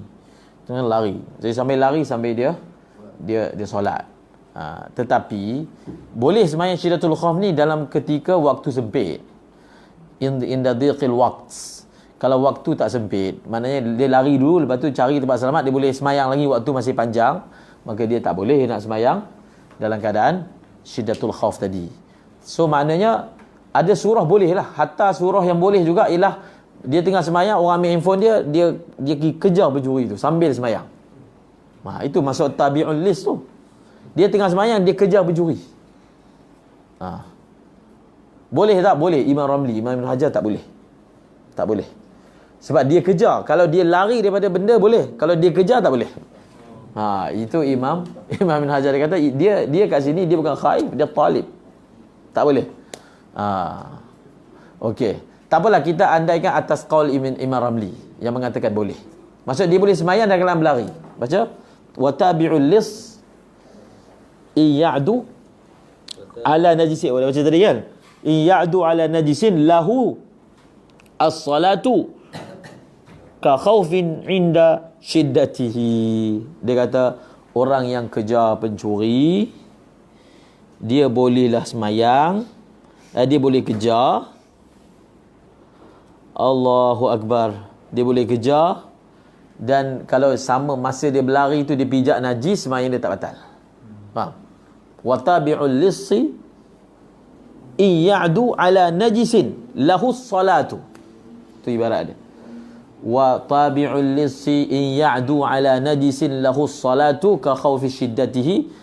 Wa tabi'ul lis, orang yang mengejar pencuri, in sekiranya ya'du maksudnya berlari ia atas najis, maksud pijak lah, dia pijak atas najis. Jawab kepada in apa? Lahu salatu. Itu jawab. Maka dia boleh semayang, tak ada masalah. Lahu salatu ka khawfi shiddatihi, seperti mana tak ada masalah orang yang mana semayang syiddatul khauf, tengah-tengah dia semayang dalam keadaan macam perang kan, musuh dia ada pijak najis ketika semayang syiddatul khauf masa perang tu, maka tak apa. Maksudnya seperti mana dia kata dalam masalah syiddatul khauf lahu salatu ka khawfi shiddatihi, maka dalam masalah ni pun boleh. Tapi ini atas qaul al-Imam Ramli rahimahullah ta'ala. Okey, faham tak? Ka khawfi shiddatihi boleh. Lagi ka khatifin na'lahu, khatifin na'lahu halas salati lahu fi sa'yihi khalfahu itmamu qurbatihi. Dia kata ka khatifin na'lahu halas salah. Dia tengah semayang, orang curi kasut dia kejar orang tu. Ka khatifin na'lahu halas salah, seperti mana, maksudnya lis, hukum lis tu sama macam hukum khatifin na'al. Ka tu dia tanzir kepada lis tu, perkataan lis. Maksudnya hukum lis sama macam hukum khatifin na'al, seperti mana orang yang rampas kasutnya halas salat ketika dia sedang solat, lahu tu maksudnya pemilik kasut lah, lahu fi sa'yihi khalfahu ay khalfal khatif, lahu fi sa'yihi khalfal khatif itmamu qurbatihi. Dia boleh apa? Dia boleh menyempurnakan qurbah dia, maksudnya semayang lah. Qurbah tu maksudnya semayang. Qurbah, ibadat lah. Qurbah tu maksudnya ibadat. Okey, habis. Seterusnya. Fa in ata bi Ni. fahu. Dalam kitab sembahyang Syiddatul Khauf ni, kita perang boleh, libas boleh, macam mana pun boleh, grip semua boleh. Tapi jangan menjerit. Menjerit kan? Menjerit semangat perang tu tak boleh, batal sembahyang. Kalau keluar 2 huruf batal. Tak perlu, tak ada keperluan. Bahkan dia kata orang yang menjerit ni sebenarnya penakut. Dia cakap kuat tu sebenarnya dia nak hilangkan ketakutan dia. Bukan dia berani. Jadi jangan takut sangat orang menjerit tu. Dia sedang takut tu sebenarnya. Fa'in Kalau dia jerit dengan ayat Quran, tak maksudnya menjerit dengan kalimah-kalimah membatalkan sembahyang lah. Kalau tak batal sembahyang, tak batal lah. Kalau dia Allahu Akbar kan, jadi tak batal sembahyang. Okey. Fa in ata bi siyahin khalfahu. Nah, siyah ni sudah tentu yang mana dalam bentuk kalimah-kalimah yang boleh membatalkan sembahyang. Dia kata cis berdebah engkau. Contohnya kan. Boleh tak? Tak boleh. Batal. Okey. Innal jamana laman yastu bi sayhati. Dia kata fa in ata bi sayhin, kalau dia bawa apa? Dia bawa pekik. Fa in ata bi siyahin khalfahu batalat.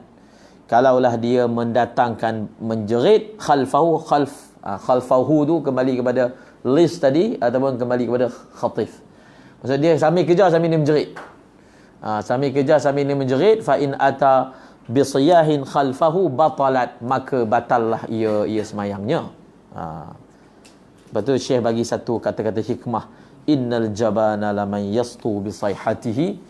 Jaban ni penakut. Sesungguhnya orang yang penakut adalah laman.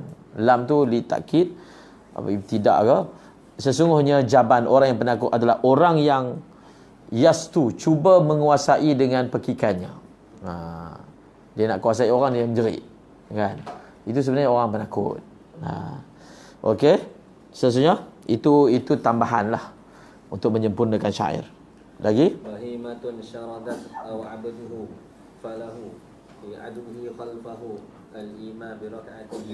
Bi syarti khaufin wa in ya'man salamatahu walam yara dararan salla bi buqan. Jadi sembahyang Syiddatul Khauf ni, bila kita berada dalam keadaan khauf, kita boleh sembahyang tak menghadap kiblat ke apa, semua boleh.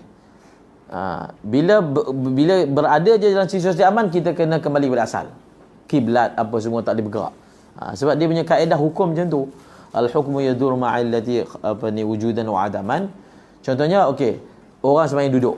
Dia boleh sembahyang duduk sebab apa? Sebab dia sakit. Bila sakit tu hilang, maka maklul dia hilang, tak boleh sembahyang duduk. Sebab tu dalam kitab kata, kalau satu orang tu dia sembahyang balut, dia tayammum lah.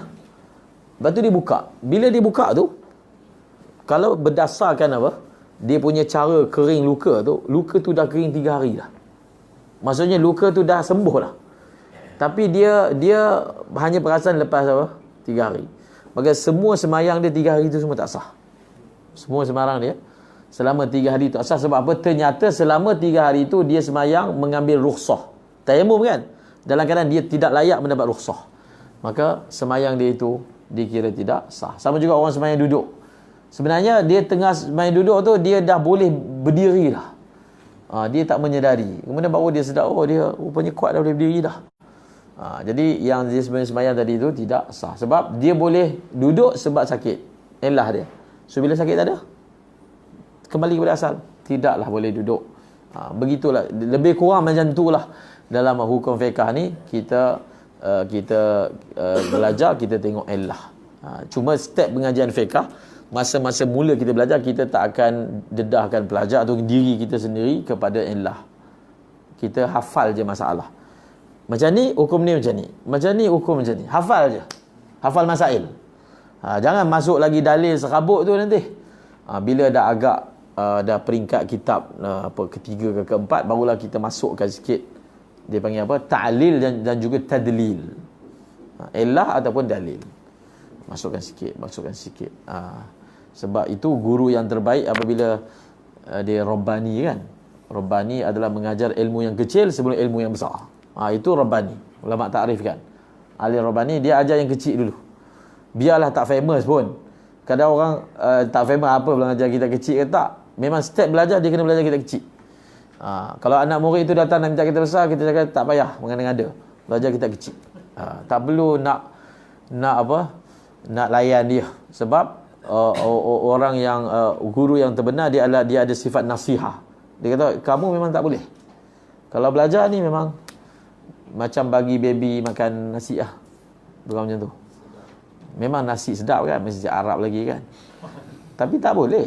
Walaupun nasi Arab tu mahal, tapi tak boleh bagi makan kat baby. Kok mana pun tak boleh. Janganlah kerana dia nak tunjukkan dia tu banyak duit, dia bagi baby dia makan nasi Arab. Jadi ibu yang tak betul lah tu. Sa'il. Okey. Jadi masukkan illah. Masukkan illah. Okey. Apa benda saya nak cakap, lari dah. Semayang syiddatul khauf. Okey. Bahimatun syaradat aw abduhu falahu fi adwihi khalfahu al-ima' bi rak'ati. Semayang syiddatul khauf dia kata, kalau ada bahimah yang binatang, syaradat, lari. Bahimatun syaradat, lari. Ataupun abduhu, hambanya pun lari. Falahu fi adwihi khalfahu al-ima' bi rak'atihi. Maka boleh bagi dia ketika dia lari, kejar nak dapatkan balik binatang dia yang lari tu, maka dia boleh lari belakang binatang itu dalam keadaan semayang secara isyarat saja. Al-ima' apa? Al-ima' tu isyarat lah. Al-ima'u bi raka'atihi. Faham? Maksudnya kalau ada binatang yang lari atau hamba yang lari, falahu fi adwihi, adwi ni kejar, lari. Khalfa maksudnya madzukira minal bahima wal abad. Al-ima tu adalah khabar mubtada muakhar. Falahu al-ima. Maka bagi dia untuk isyarat dengan rakaatnya. Maksudnya dia sembahyang isyarat sambil kejar. Tapi di sisi Imam Ibn Hajar tak boleh. Tak boleh. Itu tak ada keperluan untuk dia sembahyang isyarat. Dia kejar. Dapat sembahyang. Kan? Ibn Hajar tak boleh. Yang ni tak boleh sembahyang macam ni, syiddatul khauf. Dia ada satu masalah yang ulama dalam minhaj khilaf. Dalam minhaj. Masalah apa? Masalah haji. Satu orang dia, sebab al-hajju Arafah, haji adalah Arafah. Tak dapat Arafah, tak dapat haji. Dia datang dah suntuk dah. Pergi berjalan, pergi Arafah. Dia tak sembahyang isyak lagi. Kalau dia berhenti sembahyang isyak, dia memang tak sempat Arafah. Dia punya surah dia macam tu. Begitu suntuk sekali. Kalau dia berhenti, dia tak dapat Arafah. Kalau dia kejar Arafah, dia tak sempat sembahyang. Faham tak? Yang mana satu dia nak buat? Mana satu? Kalau dia memang begitu suntuk sekali. Dibincangkan. Ada satu pandangan, Imam Rafi'i kata, dalam surah ni dia boleh sembahyang syiddatul khauf. Maksudnya sambil berjalan tu sambil sembahyang isyak. Itu kira sembahyang syiddatul khauf lah tu, sembahyang isyarat. Pendapat muktamad dalam mazhab Syafi'i tak boleh. Tak boleh sembahyang syiddatul khauf. Habis buat macam mana? Okey, antara dua ni mana dia nak takdim? Takdim sembahyang ke takdim haji? Maka kita tengok yang mana lebih masyaqqah dia.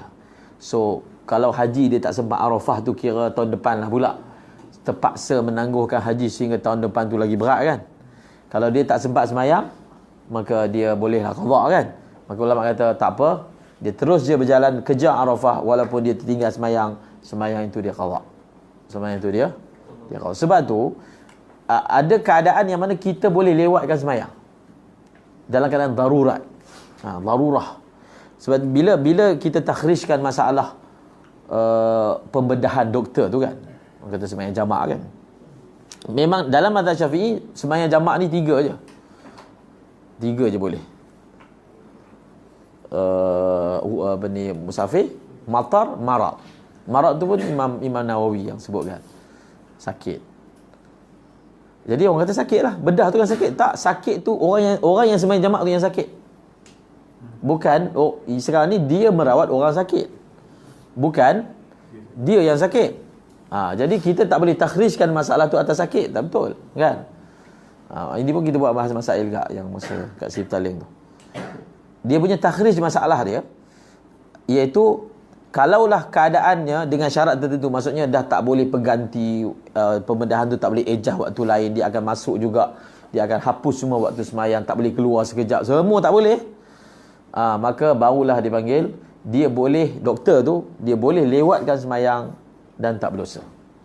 Bukan jamak, lewatkan semayang, kita boleh lewatkan semayang untuk selamatkan nyawa. Contohnya kita nak pergi semayang maghrib, ada orang lemas, kita pandai berenang, kita selamatkan dia. Kita selamat, masa tu diambil tu menyebabkan waktu semayang maghrib habis. Itu dia punya risiko dia. Maka kita selamatkan juga walaupun waktu semayang habis dan kita qada dan tak berdosa. Itu dia bawah tajuk, semua tajuk tu dia panggil boleh melewatkan semayang untuk menyelamatkan zin nafs, nyawa. Di surah takhrij masalah itu ialah bukan jamak. Kalau atas mazhab yang lain tu asalkan masyaqqah boleh jamak, tu saya tak tahulah. Kita atas mazhab Syafi'i tak ada kaedah macam tu, masyaqqah boleh jamak. Kalau yang masyaqqah boleh jamak tu kira mesyuarat pun boleh jamak lah. Itu semua mesyuarat pun jamak. Kalau kaedah la tattakhidul adan untuk jamak tu tak terpakai. Dan itu bukan mazhab Syafi'i. Itu dah kita kira ambil mazhab lain. Itu kan mazhab Syafi'i. Itu qaul apa nama dia tu? Istakhri. Mala tattakhidul adah tu, itu qaul. Sekarang kita fatwa atas mazhab Syafi'i. Itu qaul dia. Kan? Kalau fatwa mazhab Syafi'i tak ada surah tu. Mala tattakhidul adah. Boleh jamak walaupun boleh jamak di apa? Di hadar.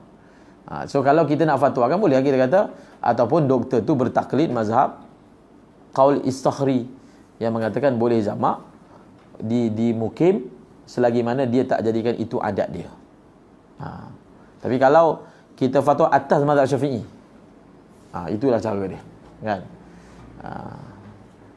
Okey, atas yang muktamad atas mazhab Syafi'i. Ma la tattakhidhu adah, itu istakhri, bukan mazhab Syafi'i. Itu dikira ikhtiar dia lah, ikhtiar dia. Lepas tu kena bezakan antara kita sedang bercakap tentang mazhab Syafi'i dengan kita menukilkan qaul-qaul yang lain. Qaul-qaul lain boleh kita irsyad, kita boleh irsyad orang untuk beramal dengan qaul tersebut. Macam contohnya boleh baca dalam Mughni al-Mustarsyidin, Al-Habib Abdullah bin Alawi Al-Haddad. Dia menyarankan anak-anak perempuan dia ketika kenduri untuk sembahyang jamaah. Sembahyang jamaah. Bahkan kalau pergi Hadramaut, benda tu biasa dia buat. Kalau ada kenduri, dia sembahyang jamaah. Memakai qaul yang boleh sembahyang jamaah selagi mana tidak menjadikannya sebagai adat di hadar. Tapi itu bukan mazhab Syafi'i lah. Dia dalam dia punya ranking dalam mazhab Syafi'i kira dhaif pun tidak. Dia keluar dari mazhab. Dhaif pun tidak. Dia dipanggil kharijun dari mazhab. Dan nak beramal dengan dia ataupun tidak, maka dia termasuk dalam masalah bolehkah bertaklid mazhab yang lain. Hukumnya boleh. Selagi mana itulah semua syarat-syarat yang ada. Okey. Dia kata bisyarti khaufin wa in ya'man salamatahu, tapi dia kata wa in ya'man, sekiranya dia rasa aman, walam yara dararan, jawapan dia salla bi buqati. Itu lagi kita cakap tadi. Kalau dia dah rasa okey, dah aman dah, maka tengah-tengah sembahyang berlari tu dia kena berhenti cari kiblat, sembahyang menghadap kiblat tengah-tengah tu. Itu maksud dia wa in ya'man salamatahu walam yara dararan, jawab dia salla bi buqatihi, maka dia boleh semayang di buqa'ah. Buqa'ah tu maksudnya tempat yang dia berdiri itulah. Dia semayang kat situ, berhenti menghadap kiblat. Semua sekali dia kena jaga syarat-syaratnya. Kalau dia ada pijak najis tadi yang dibenarkan, dia kena buka kasut dia supaya semayang dia barulah dihukum sebagai sah. Istiqlal dari awal. Tak, sambung ke istiqlal. Sambung awal. Dia berhenti. Maksudnya separuh semayang dia semayang tak menghadap kiblat, separuh lagi boleh. Separuh yang pertama boleh sebab ada illah boleh. Sekarang bila illah tak boleh ada, dia kembali kepada asal. Macam orang semayang separuh duduk, separuh berdiri. Sebab masa awal semayang dia tak larat, tengah semayang larat dia wajib berdiri. Dia tak boleh dah meneruskan semayang dalam keadaan duduk. Okey, ni ada satu masalah yang pelik. Saya pun jumpa dalam kitab juga. Masalah telinga terpotong. Apa tu?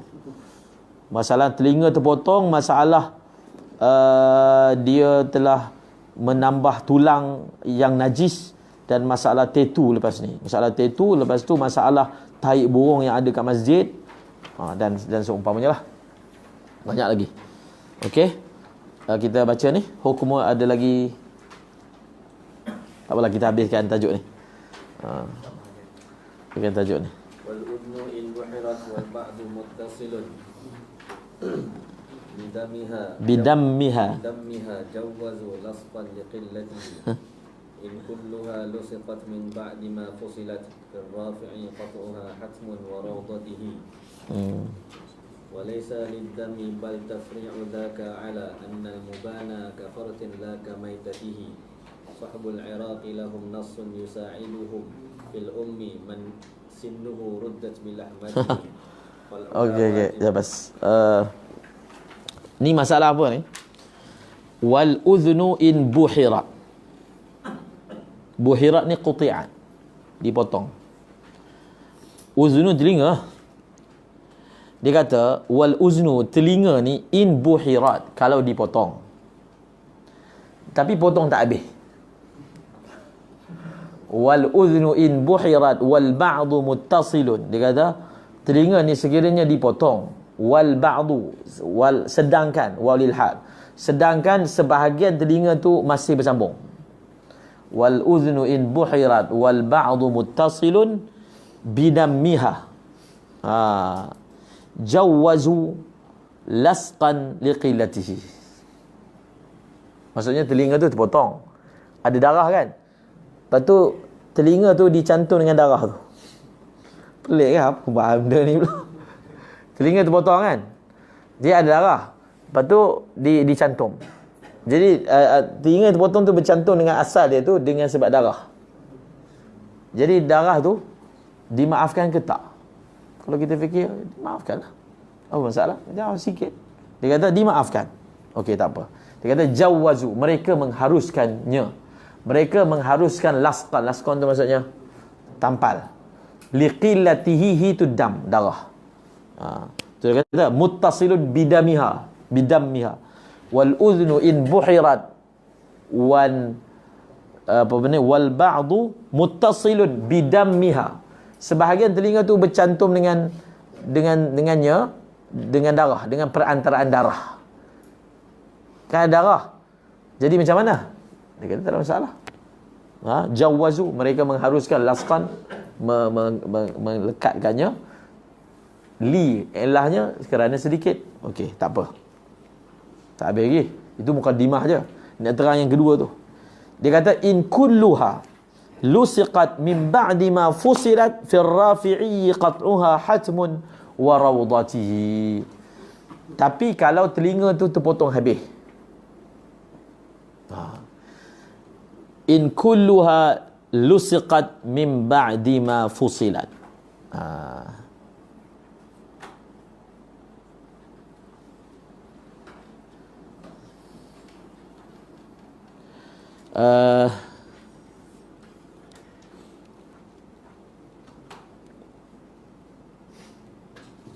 Dia kata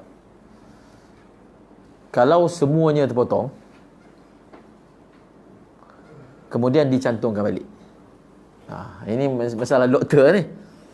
Jadi apa benda masalahnya tak nampak pun. Di fuqaha dia nampak lain kan, kita tak nampak. Okey, baguslah kalau telinga terpotong, jahit bagi cantum balik. Dia kata tak boleh. Kalau terpotong kena potong sampai habis. Dia kata in kulluha lusiqat min ba'di ma fusilat. Sekiranya semuanya dicantum lepas semuanya telah bercerai. Faham? In kulluha lusiqat min ba'di ma fusilat. Kalau semuanya hanya telinga, lusiqat dicantumkan, min ba'di selepas ia difusilat, diceraikan. Fir Rafi'i, dalam kitab Imam Rafi'i tulis dalam kitab dia, qat'uha hatmun. Tak boleh. Kena ceraikan balik. Itu maksud dia. Itu maksud ibarat ni lah. Qat'uha hatmun. Memotongnya adalah hatmun, maksudnya wajib. Wa rawdatihi, rawdah tu atah kepada Ar-Rafi'i. Maksudnya dalam kitab Imam Rafi'i dan dalam kitab Rawdah Imam Nawawi, dua-dua sebut benda yang sama, iaitu qat'uha hatmun. Wajib dipotong. Okey. Sekarang soalan dia, kenapa? Bukankah bagus kalau tiga potong kita jahit balik lagi melekat? Tak boleh. Satu kita hamalkan. Sekarang ni macam mana? Satu bisa ni. Dia gini. Satu, kita cantum pakai darah. Itu ambil dulu. Cantum tu pakai darah. Contohlah. Jadi dia kata, bila telinga tu dah terputus, telinga tu dikira ajnabi. Jadi bila ada darah tu kan walaupun sikit kan, tapi kan dia campur dengan ajnabi. So bila campur dengan ajnabi, sedikit pun tidak dimaafkan. So dia takhrijkan masalah tu atas masalah darah sikit dengan darah banyak. Okey, kita kalau dia cantum tak pakai darah, pakai jahit je, ada masalah tak? Apa wajah suruh wajib potong juga? Macam pelik. Dah cantum kena potong balik. Kalau alasan darah sebab najis, najis waktu semayang je lah masalah. Tapi tengok tu dia kata walaisa, ibarat tu walaisa lidammi bal tafri'u zaka ala anna al-mubana ka farthin la ka maitatihi. Rupa-rupanya dia punya punca yang kata wajib kena potong tu apa? Walaisa, masalah tadi tu bukan kerana masalah darah, bukan. Bal, bahkan tafri'u zaka, tafri' ataupun pecahan masalah tadi ni ditafri'kan atas masalah apa? Punca masalah ni adalah satu lagi punca, iaitu masalah dia panggil muban. Dia kaedah dia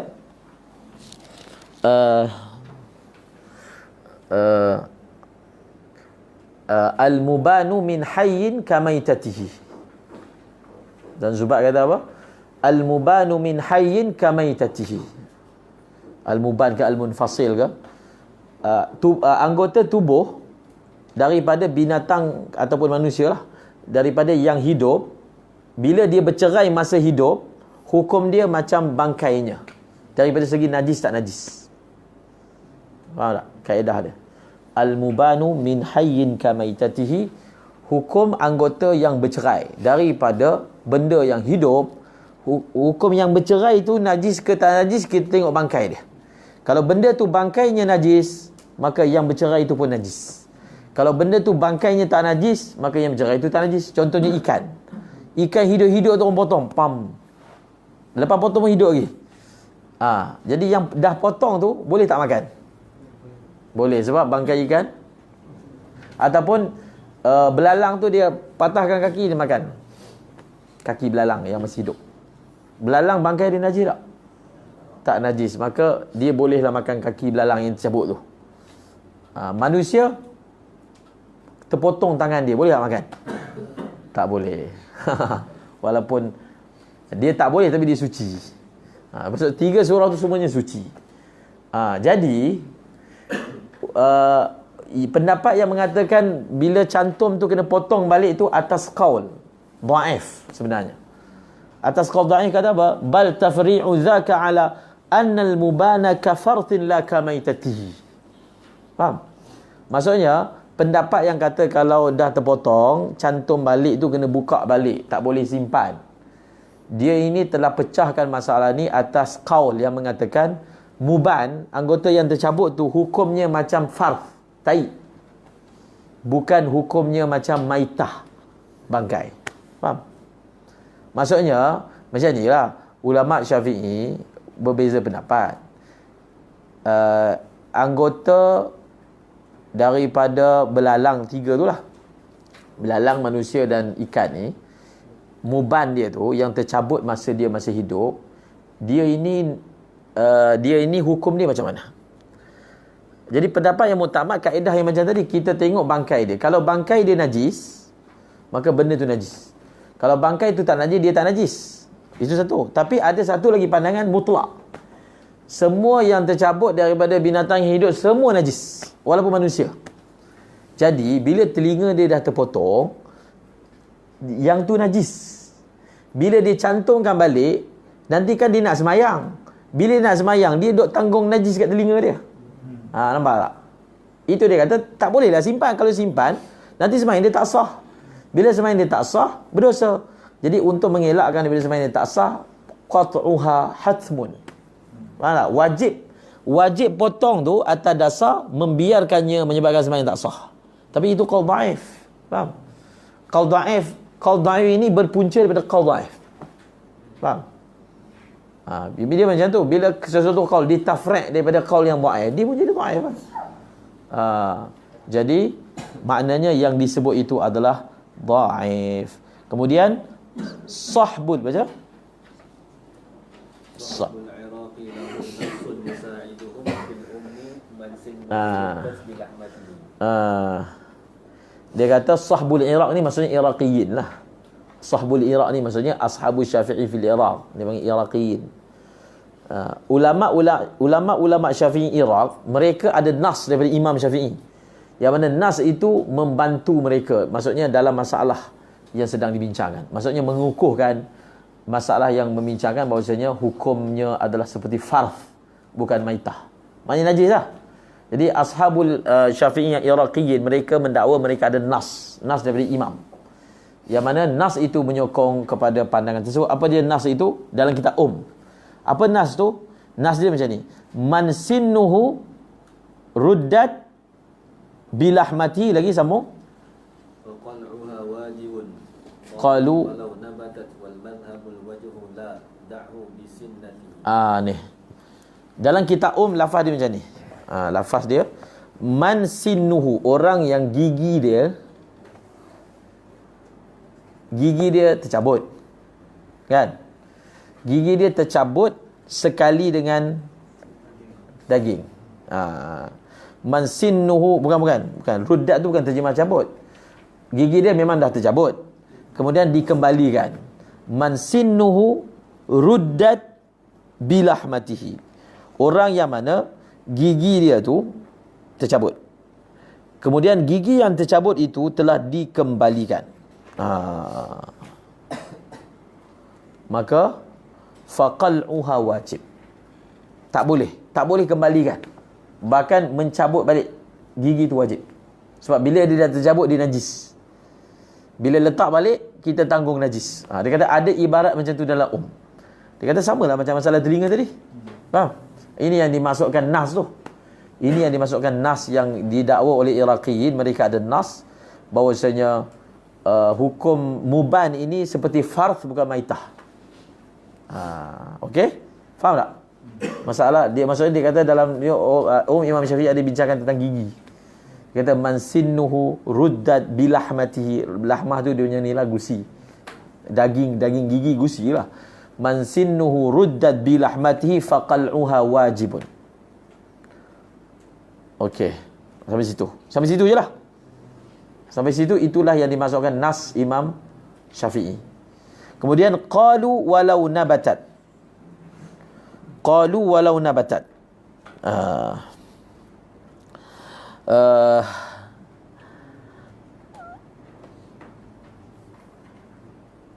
Tengok dalam tu, dalam apa, Fathul Jawad, itu apa, lau ghayah ke apa?